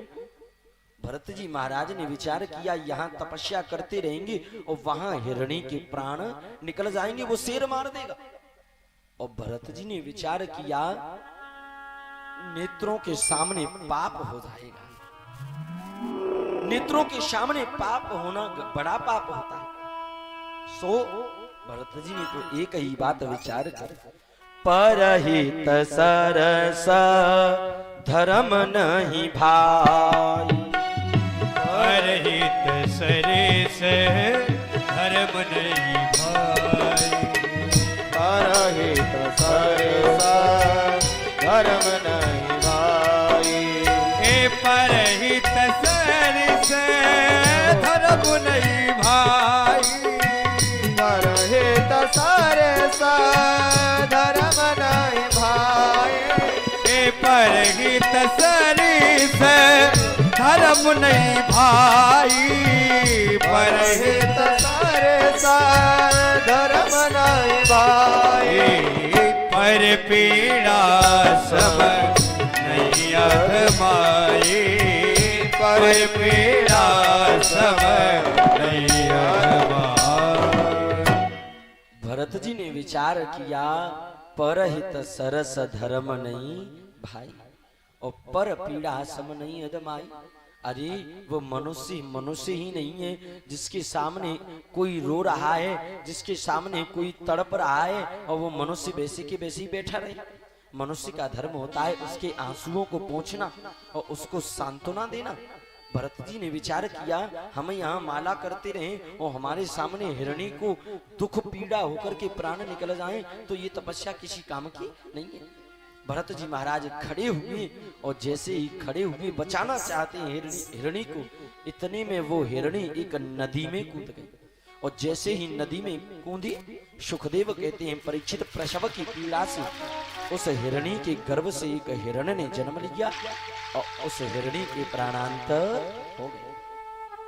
अब भरत जी महाराज ने विचार किया, कोई बात नहीं, इस हिरणी के बच्चे की सेवा करेंगे। अपनी कुटिया पे भरत जी ले आए हिरणी के बच्चे को, और रोज घास खिलाते हैं और रोज जल पिलाते हैं। लेकिन बंधुओं, पहले माला ज्यादा करते थे, लेकिन अब भरत जी का प्रेम उस हिरण में लग गया, और उस हिरण से प्रेम हो गया तो भगवान का भजन कम हो गया। और जब भगवान का भजन कम हो गया, मरने का समय आया, तो भरत जी विचार कर रहे हैं कि हमारे मरने के बाद इस हिरण का क्या होगा। और बात वही आ गई, यम यम बाप स्मरण भाव त्यजन्ते यत्त कलेवरम तम तम कौन्तेय वासेन। अरे गीता में कृष्ण ने कहा है, मरते समय जैसा विचार वैसा जन्म। तो भरत जी महाराज ने मरते समय सोचा कि हमारे बिना ये हिरण कैसे रहेगा। और सुखदेव कहते हैं अगले जन्म में ये भरत भी हिरण बन जाएगा। और भरत जी को पूरा याद है कि हम ऐसे ऐसे भरत के रूप में थे, हिरण से प्रेम हो गया तो हिरण बन गए। और जब हिरण की योनि को त्यागा तो अगले तीसरे जन्म में, और ये आंगिरस नाम के ब्राह्मण हैं, उनके यहाँ पर भरत के रूप में आए। और इनको अपनी दोनों योनियों का याद है कि हमने दोनों योनियों को ऐसे ही व्यर्थ कर दिया। अब विचार कर रहे हैं कि इस योनि में तपस्या जरूर करें। आंगिरस ब्राह्मण के यहाँ और भरत के रूप में आए। इनके और भी भैया हैं, इनका विवाह नहीं हुआ है, लेकिन इनके भाइयों का विवाह हो गया। और इनकी भाभियां भरत जी को परेशान करती। इनकी भाभियां अपने पति देवों को तो खूब प्रसादी चकाचक खवाती हैं, लेकिन भरत जी को प्रसादी में बहुत कम भोजन दिया जाता है। लेकिन फिर भी क्या होता है कि भरत जी के जो भैया हैं वो तो दुगले पतले हो रहे हैं, लेकिन भरत जी मोटे ताजे होते जा रहे हैं। भाभीियों ने पूछा, भाई एक बात बता, तुम कुछ खाते नहीं हो तो इतने मोटे कैसे हो रहे हो? तो एक ही बात है, और तुलसी बिरवा बाग को सींचत ही मुरझाए, और राम भरोसे जो रहे तो पर्वत पे हरिया। तुलसी बिरवा बाग को सींचत ही मुरझाए, और राम भरोसे जो रहे तो पर्वत पे हरिया। बंधुओं, कुछ लोग ऐसे होते हैं, कुछ संत ऐसे होते हैं जो भोजन को त्याग देते लेकिन फिर भी जीवन को जी रही हैं। भरत जी महाराज खूब अच्छे मोटे ताजे हैं। वो आपने देखा होगा कभी कभी दीवार पे और वो कोई बर का वृक्ष उगाता है। अब ये बताओ उस वृक्ष को जल कौन दे रहा, लेकिन फिर भी वो वृक्ष हरियाने लग जाता है।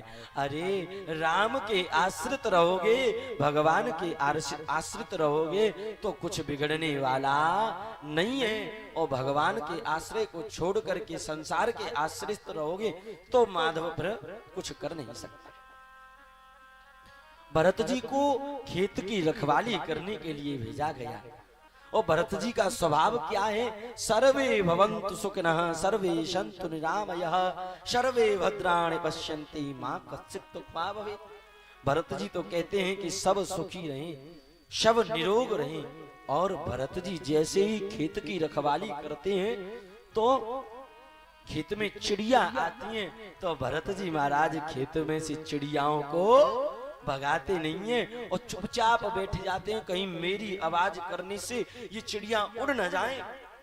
और उसके बाद अगर गैया मैया आ जाएं तो भरत जी महाराज गैया मैयाओं को खेत में से भगाते। अरे गैया मैया, अरे तुम तो गोपाल की हो, आओ खूब खाओ।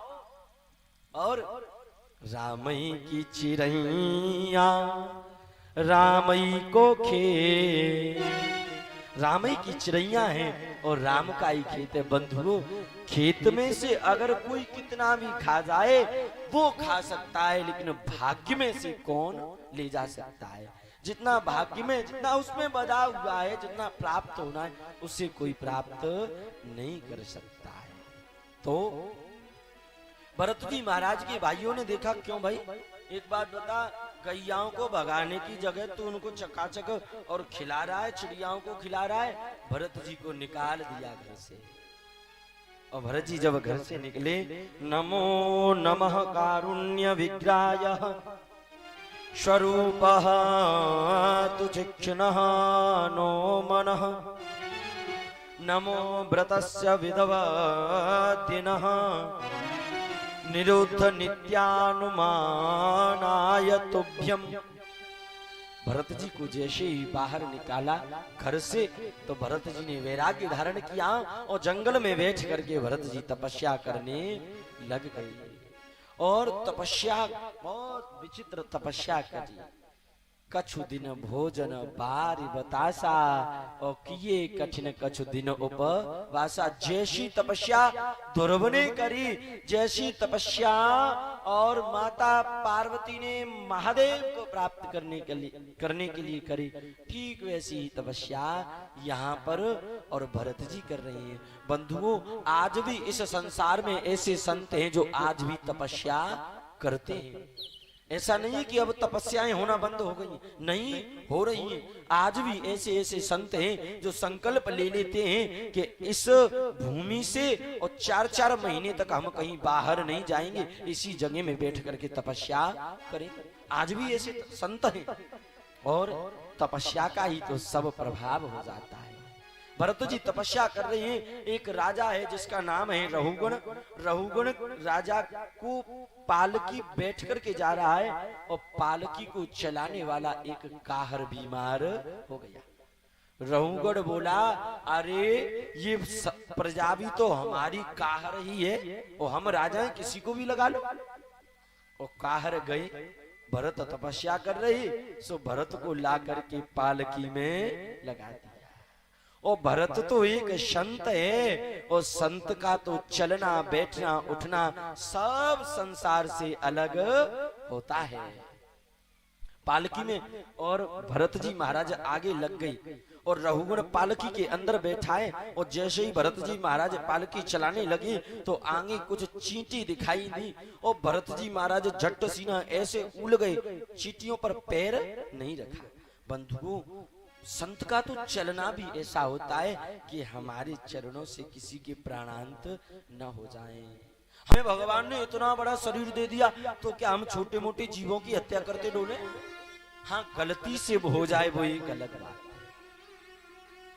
तो भरत जी महाराज उल जाते हैं, और रघुगण का तो माथा बांस में लगता है। तो रघुगण तो पूछता है, भैया एक बात बताओ, ये चलाने वाले कैसे हो आप?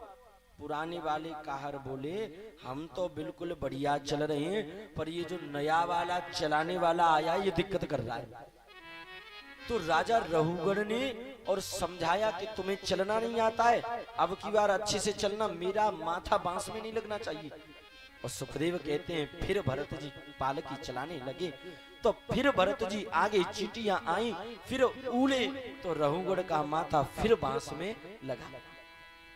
रघुगण को क्रोध आया और रघुगण ने कहा, अरे तुम कैसे पुरुष हो? तुम्हें मैं कितनी देर से समझा रहा हूं, लेकिन तुम्हारी कैसी बुद्धि है? जड़ के समान बुद्धि है तुम्हारी बुद्धि पे कोई असर नहीं पड़ रहा है। और वहीं पर इनका नाम जड़ भरत पड़ गया। जड़ भरत जी महाराज की जय हो। और यहाँ जड़ भरत जी ने राजा रघुगण को वैराग्य कराया। मानसह में शुता युषहान्य पूर्व शननादयः चेरुवीर्याय सालोकान् लोकेशो विगत प्रियः।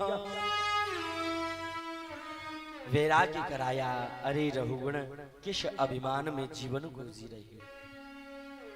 अरे अपना अभिमान त्याग दो, मोह मूल बहुसूल प्रद त्यागो तुम अभिमान, भजहु राम रघुनायक कृपा सिंधु भगवान। अरे इस अभिमान में तुम जी रही हो, समाज को प्रजा को परेशान कर रही हो। और यहाँ पर राजा रघुगण को वैराग्य हो गया, और सुखदेव ने यहाँ पर प्रियव्रत और जड़ भरत संवाद को, राजा रघुगण और जड़ भरत संवाद को श्रवण कराया, जिसमें राजा प्रियव्रत की कथा सुनाई और प्रियव्रत के वंशजों की कथा सुनाई, और जिनमें जड़ भरत जी की कथा को सुखदेव ने सुनाया परीक्षित को। और भरत जी के नाम से ही और पृथ्वी को, अपने इस क्षेत्र को भारत भूमि कहा जाता है। एक तो वो भरत हुए राम अवतार के, और एक ये भरत है। बंधुओं, हमारी इस भूमि को भारत, और पहले तो सोने की चिड़िया कहा जाता था ना, लेकिन वो अंग्रेज आए तो वो लूटपाट करके चले गए। अब तो ये भारत है, और भारत जैसी भूमि कहीं भी नहीं। आप अमेरिका में चले जाइए, वहां कोई धर्म नहीं है। आप और क्षेत्रों में चले जाइए, वहां नारियों का सम्मान नहीं है। आप और क्षेत्रों में चले जाइए, वहां बूढ़े बड़े लोग भी पैंट शर्ट पहने मिल जाएंगे। लेकिन अपनी एक भारत भूमि ऐसी है, यहाँ सनातन संस्कृति का सम्मान है, यहाँ नारी का सम्मान है, यहाँ धर्म का सम्मान है, यहाँ साधुओं का सम्मान है, यहाँ हर एक चीज का सम्मान है। और जितने भी देवी देवता अवतार लेते हैं, अपनी पवित्र भारत भूमि में ही अवतार लेते हैं। ये भारत भूमि बड़ी पवित्र है, गर्व से हमें और बड़ा आनंद उत्सव होना चाहिए। अरे पहले तो भगवान ने हिंदू बना दिए, उसके बाद भारत भूमि में जन्म दे दिया। ये हमारा गौरव है, ये हमारी संस्कृति है। और फिर ऐसी भूमि पर आकर के धर्म की रक्षा करते रहना चाहिए, करते रहना चाहिए। सुखदेव जी ने यहाँ पर जब जड़ भरत जी की कथा को श्रवण कराया, उसके बाद बड़ी विचित्र कथा को श्रवण करा रहे। बोल भागवत भगवान की जय हो श्री खिलन बिहारी सरकार की जय हो जय जय। श्री राधे। अब यहाँ पर नरकों का वर्णन सुना रहे हैं। सुखदेव कहते हैं परीक्षित 28 प्रकार के नरक होते हैं। कर्मणा कर्म निर्हारो न ध्यायेत नयीयसे अविद्याधिकारित्यः प्रायश्चित्यान वीर्यतः। नरकों का वर्णन सुनाया सुखदेव ने परीक्षित को। परीक्षितो 28 प्रकार के नरक होते हैं और जो आदमी जैसा कर्म करे उसको वैसे नरक में जाना पड़ता है। कर्म नरक में ले जाता है, कौन काउ सुख दुख कर दाता और निज कृत कर्म भोग शब राता। कर्म नरक में ले जाता है, नरक में ले जाने वाला कोई और नहीं है। तो नरकों का वर्णन सुनाया। पहली नरक होती है ताम्रश नरक। इस नरक में उन लोगों को जाना पड़ता है जो लोग झूठी गवाही दे देते हैं। उसके बाद दूसरी नरक होती है अंध ताम्रश नरक। जो लोग पराये धन की संपत्ति को हड़प लेते हैं उन लोगों को अंध ताम्रश नरक में जाना पड़ता है। उसके बाद रौरव नरक होती है। जो लोग घृणा करते हैं, ईर्ष्या करते हैं, द्वेष करते हैं उन लोगों को रौरव नरक में जाना पड़ता है। उसके बाद कुंभीपाक नरक होती है। इस कुंभीपाक नरक में जो लोग द्यूतमपानम आदि इन स्थितियों को करते हैं उनको जाना पड़ता है। कहने का मतलब जो लोग जैसा कर्म करते हैं उन्हें वैसी नरक में जाना पड़ता है। और यहाँ पर 28 नरकों का वर्णन सुनाया। महारौरव नरक होती है, काल सूत्र नरक होती है, असी पत्रवन नरक होती है, संदरा नरक होती है, तप्त शूर्मी नरक होती है, ब्रज कंडक नरक होती है और सामग्रीम नरक होती है, बेहतरणी नरक होती है, पयोद नरक होती है, लाला भक्ष नरक होती है और शार मेयादन नरक होती है। ऐसे करके 28 नरकों का नाम सुनाया। 28 नरकों के अंदर आदमी का क्या होता है वो सुनाया। और इन नरकों में कौन आदमी कैसा कर्म करता है और उनको जाना पड़ता है वो सुनाया। और गरुण पुराण में ये सब चीजें विस्तार से लिखी हुई हैं। परीक्षित कांप गए, हाथ जोड़ लिए, महाराज बस बस रुक जाओ। क्यों? बोले नरकों का वर्णन मत सुनाओ, मुझे नरकों का नाम सुन के ही डर लग रहा है। बोले तो? बोले इन नरकों से बचने का उपाय बताओ। अच्छा बंधु, इसमें एक नरक है जिसका नाम है अंध ताम्रश नरक। जो लोग पराये धन को हड़प लेते हैं उन लोगों को अंध ताम्रश नरक में जाना पड़ता है। इसलिए कभी भी किसी का धन हड़पने का प्रयास मत। साईं इतना दीजिए जामे कुटुंब समाए। अरे जितना दिया है उसमें संतुष्टित रहिए, लेकिन दूसरे के धन पर, दूसरे के सुख पर दृष्टि को मत डालिए। अपने अंदर लालच को उत्पन्न मत कीजिए। ये तो फिर आपको बिगाड़ने का और आपको नरक में ले जाने का मार्ग खुल जाएगा। लेकिन आजकल सृष्टि में ज्यादातर है, दुनिया में ज्यादातर ऐसा हो रहा है। जो लोग पराये धन को हड़पते हैं वो लोग चोर होते हैं, चोरी कर लेते हैं। अच्छा चोर क्या करता है? चारों तरफ देखता है कि मुझे कोई देख तो नहीं रहा, जब ही तो चोरी करता है। पहले इधर देखेगा, फिर इधर देखेगा और पता पड़ेगा कोई नहीं देख रहा तो झट सीना फिर उठा के रख लेगा। लेकिन चोर चारों तरफ देख लेता है, लेकिन चोर ऊपर को नहीं देखता है। बोले वो भी तो देख रहा है ना। आपने कभी ऐसा देखा चोर चोरी कर रहा हो और चोरी करते समय ऐसे करके देखे कि आप भी तो देख रहे हो? और बंधुओं, हमारी तुम्हारी नजर चोर को देख ले तो भूल भी सकती है, लेकिन भगवान देख लेते तो भगवान फिर भूलते नहीं। और लोगों की आदत होती है दूसरे आदमी में अवगुण निकाल दे। और ये संसार ऐसा विचित्र है, तुम प्रयास मत करो सबको खुश रखने का। ध्यान देना, तुम प्रयास मत करो सबको खुश रखने का, नाराज तो लोग भगवान से भी हो जाते हैं। अरे हम तुम संसार को क्या खुश रखने का प्रयास करेंगे, संसार में लोग भगवान से भी नाराज हो जाते हैं, तो हमसे नाराज होना ये तो एक साधारण बात है। तो जो लोग पराये धन को हड़पते हैं, पहले तो वो अवगुण आदि देखते हैं, और अवगुण देखने का तरीका क्या होता है, आदमी कहता है अरे ये आदमी बड़ा बेकार, तो उसकी तरफ तर्जनी उंगली को करते हैं कि इसके अंदर एक अवगुण है, एक उंगली जा रही तो एक अवगुण हो गया। लेकिन आदमी ये नहीं देखता कि इसके अंदर एक अवगुण है तो 3 उंगली हमारी तरफ आ रही है, कहने का मतलब 3 बुराई हमारे अंदर पहले से रखी हुई है। अरे दूसरों के अवगुण तो दिख जाते हैं लेकिन अपनी बुराई किसी को नहीं दिखती।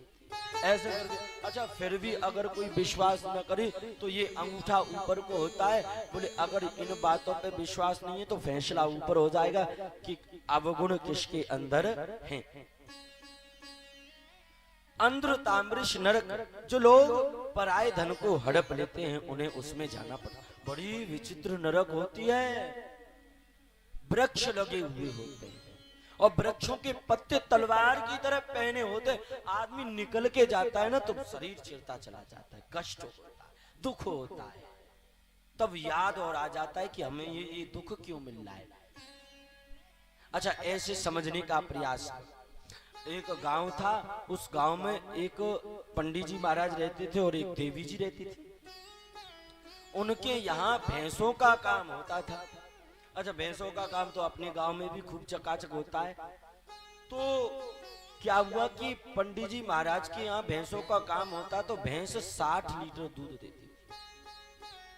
पंडित जी महाराज ने विचार किया, अरे देवी जी अगर आप भैंसों का काम संभाल लो तो कछु दिना काजे हम बाहर चले जाएं।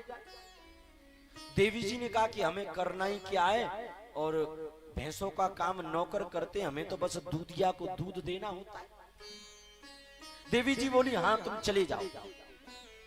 और पंडित जी महाराज बाहर चले गए काम करने के लिए, और देवी जी घर पे भैंसों का काम संभालने लग गई। अब आप सब जानकार हैं, जब भैंस बाखरी हो जाती है तो अपने दूध से कम हो जाती है। तो पंडित जी महाराज के यहाँ जितनी भैंसें थी वो सब बाखरी हो गई, तो कहाँ तो दूध 60 लीटर जाता था, लेकिन अब दूध 30 लीटर जाने लग गया, भैंस बाखरी हो गई। लेकिन देवी जी ने विचार किया कि जा 30 लीटर दूध में 30 लीटर पानी मिला करके दूधिया को बराबर का बराबर देती रहे, और उन्होंने ऐसा ही किया। 30 लीटर दूध में 30 लीटर पानी मिलाकर के दूधिया को चकाचक बराबर दूध देती जाए। अच्छा पति देव का फोन आया, देवी जी सब बढ़िया है? बोले हाँ बढ़िया है। अच्छा दूध कैसा जा रहा है? तो देवी जी ने कहा कि भैंस बाखरी है गई है, सो अब दूध से कम हो गई है, सो दूध 30 लीटर ही जा रहा है। अच्छा पति देव को नहीं बताया कि हम और पानी मिलाकर के बराबर 60 का 60 ही दे रही हैं। देवी जी ने विचार किया 30 लीटर पानी के हिसाब के जो पैसा होंगे वो अपनी जेब में रख लेंगे, हड़प लेंगे, और धन को हड़पना वही चर्चा चल रही है। और दूध देते समय निकल गया। पंडित जी महाराज आए, अच्छा देवी लाओ दूध के हिसाब के पैसा दे दो। देवी जी ने 30 लीटर दूध के हिसाब से पैसा पंडित जी महाराज को दे दिए, और बाद में जो 30 लीटर पानी के हिसाब के जो पैसा थे वो देवी जी ने अपनी जेब में रख दिए। अब मन ही मन में प्रफुल्लित हो गई। अच्छा माताओं बहनों की आदत होती है, अगर इनके पास ज्यादा पैसा आ जाए तो अपने मायके को जाती है। अच्छा आप बुरा मत मानना, आप ऐसे नहीं हो, हम तो अब प्रसंग चल रहा है तो कह रहे। तो देवी जी के पास जब पैसा ज्यादा आ गया तो देवी जी ने विचार किया कि अब तो हम अपने मायके चलती, और 30 लीटर पानी के पैसों को जेब में रखा और स्वामी जी से बोली पतिदेव अगर आप कह दो तो भैया के यहाँ चली जाएं। बोले हाँ चली जाओ। और देवी जी अपने भैया के घर गई, वहां जाकर के पानी वाले पैसाओं से बढ़िया एक सोने की लौंग बनवा करके तैयार कर ली। और सोने की लौंग को जैसे ही घर लेकर के आई, पति देव ने पूछी कहां थी लाई हो? बोले जी हमारे भैया ने हमें दी है। अच्छा, पैसा सब यहाँ का और नाम भैया का। अच्छा, आप तो नहीं करते हो ऐसा कहीं? हाँ, पैसा यहाँ का हो और तुम नाम भैया का कर दो, इनसे कह दो ना, हम तो पूछ रहे। तो अब जब सोने की लौंग आ गई, भैया का नाम कर दिया कि भैया ने दिया, तो पड़ोसन आ गई, पूछा अरे लौंग तो बड़ी बढ़िया है, चलो नदी में नहाने के लिए चलते हैं। और संयोग देखो, पानी के पैसा की लौंग है और देवी जी पानी में ही नहाने जा रही। संयोग। अच्छा, स्नान करने गई, सबने बढ़िया तरह स्नान किया और लौंग पहने थी, उन्होंने भी स्नान किया। अपने सिर पर ऐसे हाथ फेरा तो लौंग पानी में चली। और जैसी पानी में गई तो अरे अरे दीदी आपकी लौंग कहाँ गई, आपकी लौंग कहाँ गई? और हाथ फेरा तो लौंग गायब। याद आ गया, सो कहने लगी देवी अरे क्या बताएं, पानी को पैसा पानी में चलो गयो। अच्छा, दूसरी कोई सखी बोली अरे वो तो ठीक है, लेकिन तुम्हारी नाक में से खून निकल रहा है। अब हाथ देखा तो खून निकल रहा है। सो बोली हाँ, पानी को पैसा पानी में और नाक गई बेईमानी में। कहने का मतलब बंधुओं, अगर बेईमानी करोगे ना तो गांठ का भी चला जाएगा। आते आते अच्छो लगेगो, लेकिन जब जावेगो तो सब लेकर के चला जाएगा। एक मछली तालाब को गंदा कर दे। ये बात विदुर जी महाराज ने धृतराष्ट्र से भी तो कही थी ना। विदुर जी महाराज ने कहा था धृतराष्ट्र से कि तुम्हारे 99 पुत्रों के लिए अकेला दुर्योधन घातक है। ये दुर्योधन तुम्हारे 99 पुत्रों के लिए घातक है। अरे अगर उंगली गल जाती है तो पूरे शरीर को खराब कर देती है। अगर किसी घर में से एक आदमी को बाहर निकालने से पूरे घर के प्राण बच रहे हो तो उसे निकाल देना चाहिए। अगर किसी पूरे गांव में से एक परिवार को गांव से बाहर निकालने पर पूरे गांव के लोगों के प्राण बच रहे हो तो उस परिवार को गांव से बाहर निकाल देना चाहिए। ऐसे ही अगर पराया धन हड़प लिया है तो वो घर का जो गांठ का धन है उसको भी नष्ट कर दे। और उन लोगों को अंध्र ताम्रश नरक मिलेगी, वो अलग। कर्मणा कर्म निर्हारो न विपद्यते न निरदः अविद्यः कर्मण्य प्रायश्चितो मे ध्रुवम्। उसके बाद सुखदेव जी महाराज ने नरकों का वर्णन सुनाया तो परीक्षित जी बोले नरकों का वर्णन मत सुनाओ, नरकों से बचने का कोई उपाय हो तो उस उपाय को बताओ। सुखदेव कहते हैं परीक्षित, नरकों से बचने का एक ही उपाय है, सुमिर पवन सुत पावन नामु और अपने बस कर राख्यु राम। अरे भगवान का भजन करो, कलयुग केवल हरि गुण गाहा और गावत नर पावे भव थाहा। बस कलयुग में मात्र हरि का गुण गाया जाए और जहां भगवान का नाम होता है वहां नरक की तो क्या कहें, वहां नरक शब्द भी चल करके नहीं आता है। और सुंदर नरकों का वर्णन सुनाया। बोल भागवत भगवान की जय हो। जय जय श्री राधे श्री खिलन बिहारी सरकार की जय हो। और अब यहाँ पर सुखदेव जी महाराज राजा परीक्षित को बड़ी विचित्र कथा सुनाई, जिसमें सुखदेव जी महाराज ने आश्रमों आदि का वर्णन किया, जिसमें 4 आश्रमों का वर्णन किया। सन्यास आश्रम, गृहस्थ आश्रम, वानप्रस्थ आश्रम और ब्रह्मचर्य आश्रम। सुखदेव कहते हैं ये 4 आश्रम होते हैं और ये 4 आश्रम आदमी को धीरे धीरे धीरे धीरे ले लेने चाहिए। ऐसा नहीं कि जीवन भर एक ही आश्रम को लेकर के बैठ जाओ, नहीं, धीरे धीरे इन आश्रमों को ग्रहण करते जाना चाहिए। और उसके बाद जब इन आश्रमों का वर्णन किया तो परीक्षित ने पूछा, महाराज भगवान कौन से आश्रम में रहने वाले लोगों को मिल जाता है? कस्य आश्रमे स्थगित्वा भगवत प्राप्तिम जातम, कौन से आश्रम में स्थगित रहने से भगवान की प्राप्ति हो जाती है? परीक्षित बोले, शायद ब्रह्मचर्य आश्रम में रहने वाले लोगों को भगवान मिल जाता जो अखंड ब्रह्मचारी हो। सुखदेव ने कहा, परीक्षित संसार में कुछ लोग जन्म से ही नपुंसक होते हैं, वो अखंड ब्रह्मचार्य का धारण करते हैं, लेकिन फिर भी भगवान सबको ब्रह्मचारियों को नहीं मिलता है। तो सुखदेव परीक्षित कहते हैं, शायद भगवान गृहस्थ आश्रम में रहने वाले लोगों को जल्दी मिल जाता होगा। सुखदेव ने कहा, अरे परीक्षित, संसार में सब लोग गृहस्थ में रहते हैं, लेकिन ऐसा तो नहीं है कि भगवान सब गृहस्थ में रहने वालों को मिलता है। तो परीक्षित ने कहा, शायद भगवान सन्यास आश्रम में रहने वाले लोगों को मिल जाता होगा। सुखदेव ने कहा, परीक्षित संसार में बहुत सारे संत हैं जो सन्यास आश्रम में रह रहे हैं, लेकिन सब संतों को भगवान नहीं मिलता है।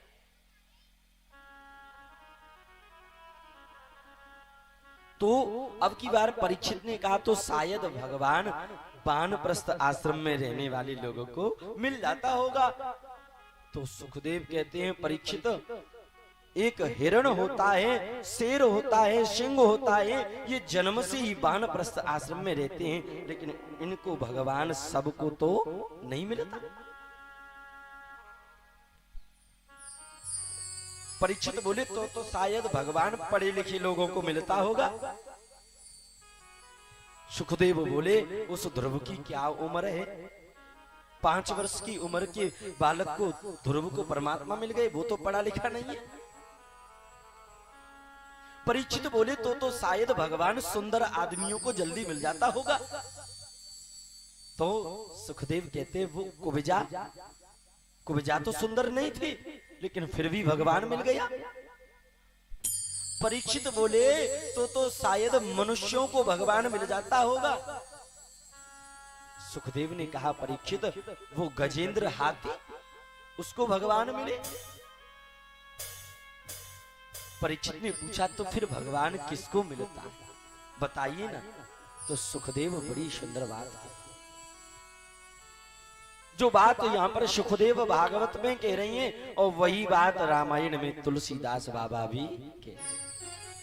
निर्मल मन जन सो मोहि पावा, निरंजन जन मन सो मोहि पावा, निर्मल मन जन सो मोहि पावा, निर्मल मन जन सो मोहि पावा,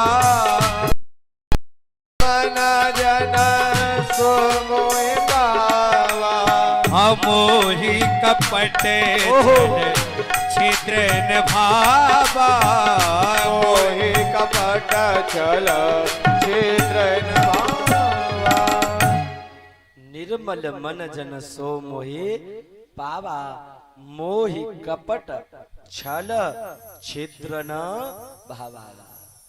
लेकिन संसार में तो कपट छल छिद्र ये तो कूट कूट के भर गए हैं। परीक्षित, भगवान उनको ही मिल जाता है जिनका मन निर्मल है, जिनका हृदय सरल है, जिन्हें हर बात में हाजी हाजी पसंद है। अगर प्रसादी अच्छी है तो बढ़िया है, और प्रसादी अच्छी नहीं है तो बढ़िया।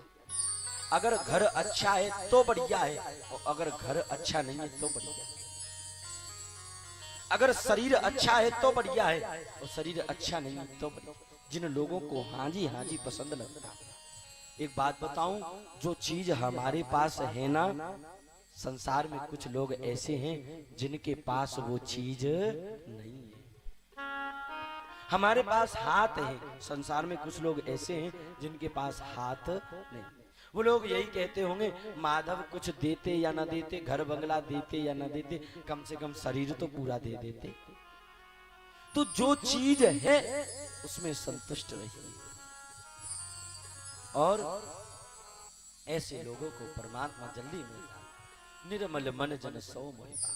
उसके बाद जब आश्रमों का वर्णन किया, अब सुखदेव जी महाराज सुंदर कथा का श्रवण करा रहे हैं, जिसका नाम है अजामिलोपाख्यान। और बंधुओं, ये कथा बड़ी शिक्षा देती है संसार को। क्या शिक्षा देती है? केचिद केवलयां भक्त्या वासुदेव परायणः अद्यम धुन्वन्ति कौन्तेय निर्हारमिव भास्करः। सुखदेव जी कहते हैं, परीक्षित, एक पंडित जी महाराज हैं जिनका नाम है अजामिल। और अजामिल पंडित जी महाराज बड़ा जप तप यज्ञ पूजन हवन करते हैं। लेकिन अजामिल पंडित जी महाराज एक बार जंगल में समिधा बीनने गए, लकड़ी बीनने गए, और अजामिल ने जंगल में एक पन्य वधू को देखा, वेश्या को देखा। और जैसे ही अजामिल ने वेश्या को देखा, दीवाना हो गया वेश्या के पीछे पीछे पीछे लग गया। अपनी पत्नी को छोड़ दिया, अपने पुत्रों को छोड़ दिया, अपनी पुत्रियों को छोड़ दिया, और अजामिल उस वेश्या के पीछे पीछे दौड़ा दौड़ा लग गया। केचिद केवलयां भक्त्या वासुदेव परायण। उसका नियम ये था कि केवल भगवान की भक्ति करनी है। लेकिन जीवन में जैसे ही वेश्या को देखा उस अजामिल ने, तो भगवान की भक्ति को भूल गया, वेश्या के पीछे लग गया। बंधुओं, पहले के जमाने में तो एक ही अजामिल हुए, लेकिन आजकल तो अजामिलन की लाइन लगी पड़ी है। पहले तो एक ही अजामिल की बुद्धि खराब हुई पर स्त्री को देख करके, लेकिन आजकल तो अजामिल पे अजामिल, अजामिल पे अजामिल आते जा रहे हैं, आते जा रहे हैं। थोड़ा सा किसी की पर स्त्री को देख लेते हैं तो इनकी बुद्धि बिगड़ जाती है। और इतिहास गवाह है, जब जब किसी ने किसी की पर स्त्री का संग किया है तो उसका विनाश हो गया। बाली ने अपने भैया सुग्रीव की वधू को, तो विनाश हो गया बाली का। पर स्त्री का संग बुरा हो गया। छोटी मोटी कामिनी सब ही विष की बेला। छोटी मोटी कामिनी सब ही विष की बेरी मारे दावसों, मेरी मारे दावसों, जिया मारे हंसी खेले, तुलसी जिया मारे हंस खेले। छोटी मोटी कामिनी सब ही विष की बेल, और बेरी मारे दावसों, और जी हमारे हंसे खेले। बंधुओं, छोटी मोटी अगर काम की भावना शरीर में आ जाती है तो ये विष की बेल को जन्म दे देती है, वो नरक के मार्ग को खोल देती है। और बैरी दुश्मन तो दाव से मारता है, लेकिन यह मारे हंसे खेल, परत्रिया हंस खेल करके मनुष्य को समाप्त कर देती है। और परत्रिया पैनी छोरी तीन तरह ते खाए, परत्रिया पैनी छोरी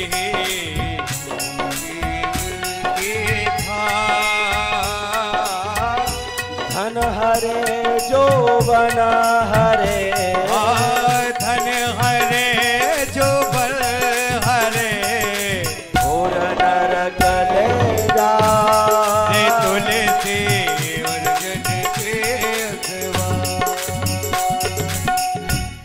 परत्रिया पैनी छुरी तीन तरह ते खाए, और धन हरे जोबन हरे, और घोर नरक ले जाए। पर स्त्री का संग कर लिया, संपत्ति समाप्त हो जाएगी, देह समाप्त हो जाएगी और नरक का मार्ग खुल जाएगा। मैं नहीं कह रहा हूं, प्रमाण के साथ देख लीजिए। पर त्रिया पैनी छुरी ना लगइयो अंग, और रावण जैसे मिट गए, बाली जैसे मिट गए पर त्रिया के संग। रावण का कोई भी बाल विवाह का करने वाला नहीं था साहब। रावण बड़ा विद्वान था, श्रेष्ठ था रावण, लेकिन सीता जी का प्रसंग किया तो रावण का विनाश हो गया। रावण देखा जाए तो राम जी से ज्यादातर मूल्यवान वस्तुओं में बड़ा था। राम जी की अयोध्या में केवल एक सिंहासन सोने का था ना, और रावण की तो पूरी लंका सोने की। और राम जी की सेना में बंदर भालू, और रावण के पास बड़े बड़े राक्षस, कहां बंदर भालू कहां राक्षस। और रावण का वस्त्रों का पहनने का तरीका पूरा सोने का, राम जी के वनवासियों के जैसे वस्त्र। राम जी रामेश्वरम में महादेव जी की प्रार्थना कर रहे थे, और रावण तो एक एक शीश काट काट के प्रसन्न करके बैठा था। लेकिन फिर भी रावण का विनाश हो गया। रावण ज्यादातर देखा जाए राम से बड़ा था, लेकिन रावण अधर्म के रथ पर बैठ गया। धर्म के रथ पर चलोगे विजय हो जाएगी, और जिस दिन अधर्म के रथ पर चलोगे नष्ट हो जाओगे, उस दिन हार हो जाएगी, जीतने वाली नहीं। और अंधे लोग, जो कामी लोग होते हैं ना, जो काम की भावना को जागृत कर लेते हैं पर स्त्रिया को देख करके, अजामिल ऐसा ही तो कर रहा है। कौआ अंधो रात में, उल्लू दिन में होए, और कामी अंधो रात दिन बुद्धि गई कित खोए।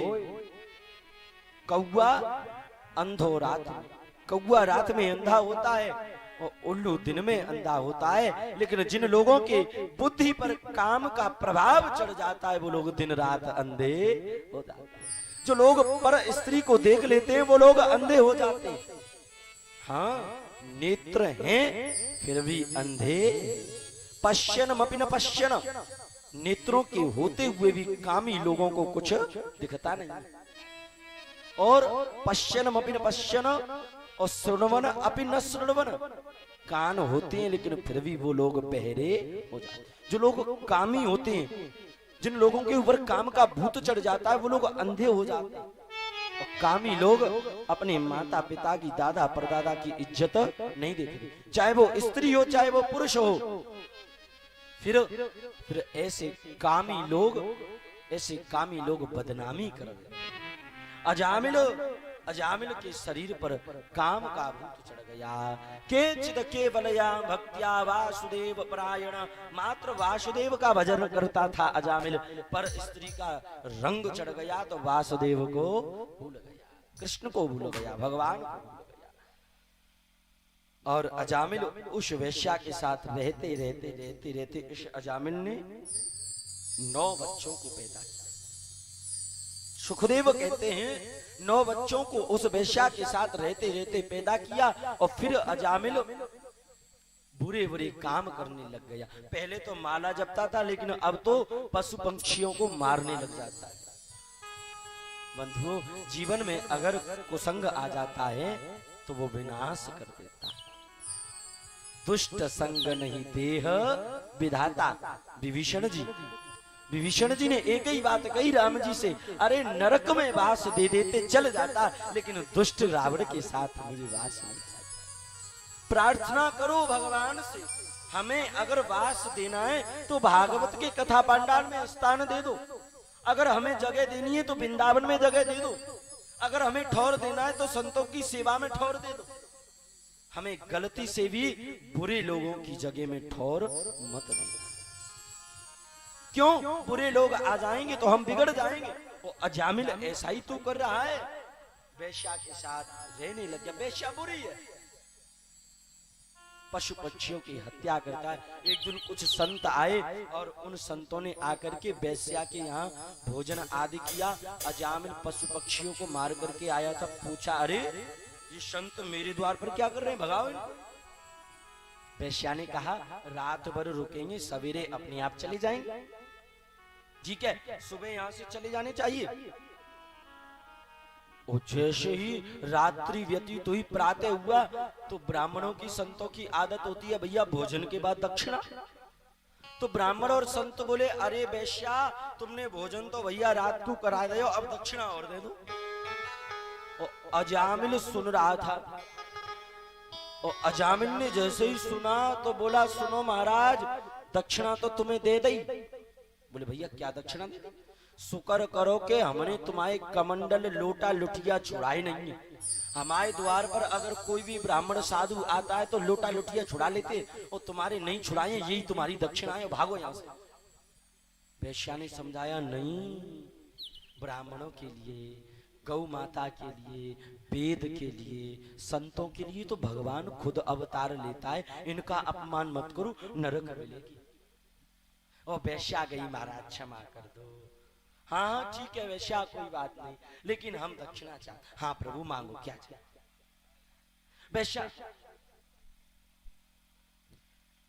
वैश्या कहती है, प्रभु मांगो, क्या चाहिए? तो संतों ने कहा कि अगर देना ही है तो बस एक ही वचन दे दो। क्या? बोले, जब तुम्हारा बालक तुम्हारे गर्भ से बाहर आए, अभी तुम गर्भवती हो, 10वां बालक गर्भ से बाहर आए, उस बालक का नाम नारायण रख लेना। नारायण भगवान की जय हो। बंधु, हमें अपने बालकों के नाम ऐसे ही रखने चाहिए। करसों कर्म करो विधि नाना, मन राखो जहां कृपा निधाना। बालकों के नाम ऐसे रखिए जिनसे कर्म भी होता रहे और भजन भी होता। अरे बालकों के नाम के सहारे भैया भगवान का भजन हो जाए, लेकिन आजकल तो बालकों के नाम ऐसे कौन रखते हैं? अब नाम रख लेते स्वीटी, हाँ विचित्र नाम है कि नहीं? अब एक बात बताओ, अगर यही स्वीटी और 80 साल की है जाए, मरगटा बांट चाहे रहो और तुम कहो बात स्वीटी, कैसा अच्छा लगे? ये ऐसे नाम नहीं होने चाहिए। और नाम हो तो भैया परमात्मा से जुड़ा होना चाहिए ना, हा? जिसके सहारे सहारे अपना भी भजन होता है। अजामिल कि यहाँ उस वेश्या ने बालक का नाम नारायण रख लिया। अजामिल के मरने का समय आया, काले काले यमदूत अजामिल को मारने लग गए। अजामिल बोला, अरे बेटा नारायण बचाओ, बेटा नारायण बचाओ, ये यमदूत मार देंगे। और बेटा नारायण ने तो नहीं सुनी, लेकिन परमात्मा नारायण ने सुन ली।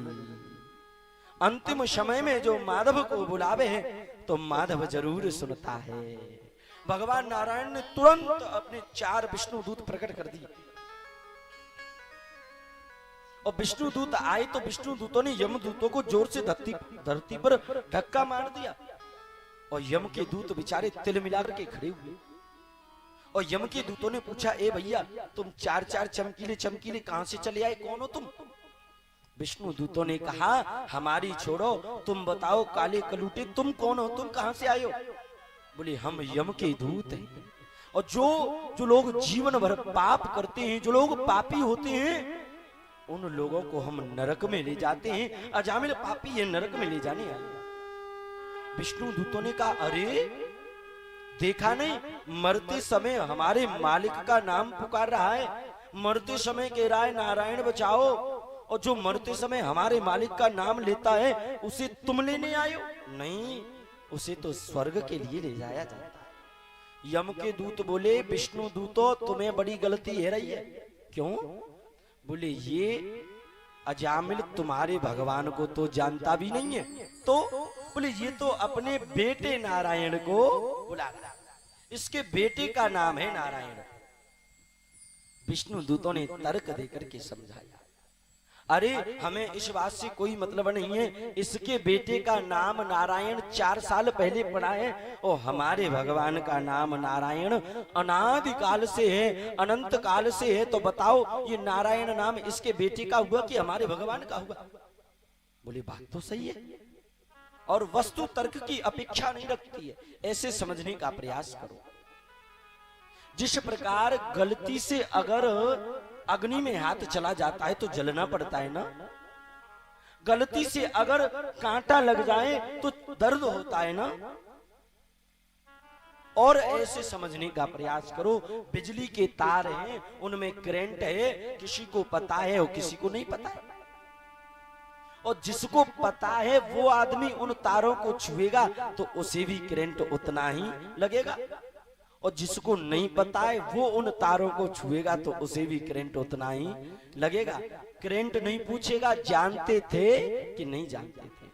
अरे जिस प्रकार गलती से तार पकड़ने पर करंट लगता है, गलती से अग्नि में हाथ चला जाए जलना पड़ता है, गलती से कांटा चुभ जाए दर्द होता है, ऐसे ही गलती से भी अगर नारायण का नाम मुख से निकल जाए तो मोक्ष होकर के ही रहता है। गलती से भी अगर नारायण का नाम निकल गया भगवान की प्राप्ति होती है। भाव कुभाव अनख आलस हो, भाव कुभाव अनखे आलस हो, भाव को भाव अलग आलस हूँ, भाव कुभाव अनख आलस हो, भाव को भाव अलग आलस हूँ, नाम जपत मंगल तिसि दस हो, नाम जपत मंगल तिसि दस। भाव कुभाव अनख आलस हो, नाम जपत मंगल दिश दसो। दसों दिशाओं में मंगल ही मंगल हो जाता है जब भगवान का नाम जपा जाता है। तो चलते फिरते उठते बैठते नहाते धोते भाव कुभाव अनख आलस मात्र माधव का नाम लिया जाए। और विष्णु दूतों ने यमदूतों को समझाया, यमदूत बेचारे वहां से तिल मिला करके भाग गए, और यमदूतों ने जाकर के यमराज के सामने काला दंड फेंक दिया। आज के बाद तुम्हारी नौकरी नहीं करेंगे। क्यों? तुम्हारे कहे अनुसार अजामिल को पकड़ने गए, वहां से हमें धक्का मार के भगा दिया। यमराज ने पूछा तुम्हें किसने भगा दिया? अरे वो अजामिल मरते समय नारायण का नाम ले रहा था तो विष्णु दूतों ने धक्का मार के भगा दिया। और यमराज ने यमदूतों के हाथ मुख पर हाथ रख दिया, सुनो अब की बार ये नाम लिया सो तो लिया, अब दोबारा ये नाम इस यमपुरी में मत लेना। क्यों? ये यमपुरी है, इस यमपुरी में पापी लोग रहते हैं, और पापियों के बीच में अगर परमात्मा का पवित्र नाम लिया जाता है तो उन लोगों का उद्धार हो जाता है।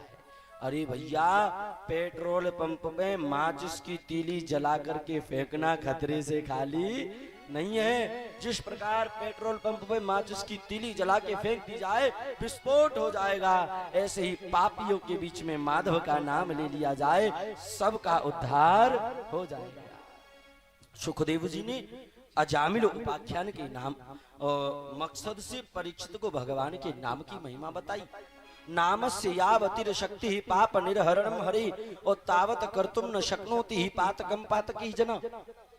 अरे भगवान के एक नाम में बड़े से बड़े पाप को नष्ट करने की शक्ति होती है, और तावत कर्तुम न शक्नोति, बड़े से बड़ा पापी बड़े से बड़ा पाप नहीं कर सकता है। इतना भगवान का एक नाम पापों को समाप्त कर देता है।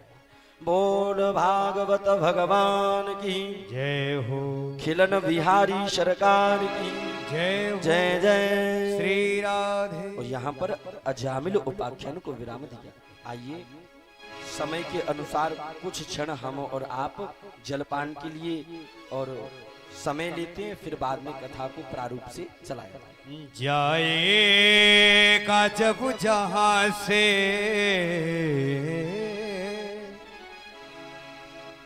हो जाएगा जब जहां से कुछ भी न पास होगा। जय जय। 2 गज कफन का टुकड़ा उसमें लिबास होगा। 2 दो गजे कफन का टुकड़ा।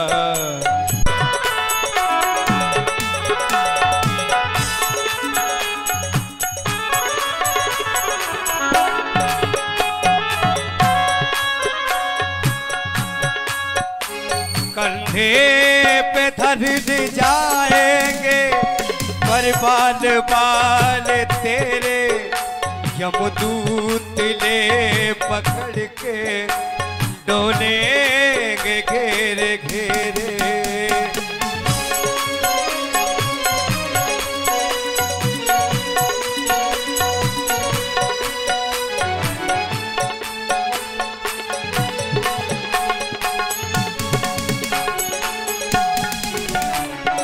दे गया कि तुझ में, दे गया कि तुझ में वो बेटा वो खास होगा। 2 बजे कफन का टुकड़ा तेरा लिबास होगा। 2 बजे कफन का टुकड़ा उसमें लिबास होगा।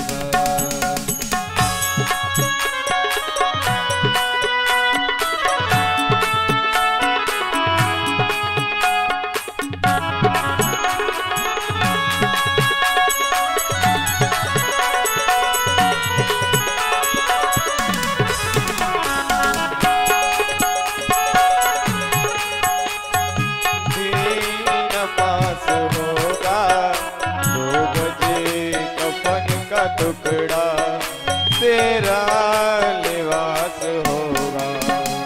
मट्टी में मिलेगी मिट्टी, बाकी बुलाक होगी। सुंदर सी तेरी काया जल कर के राग होगी।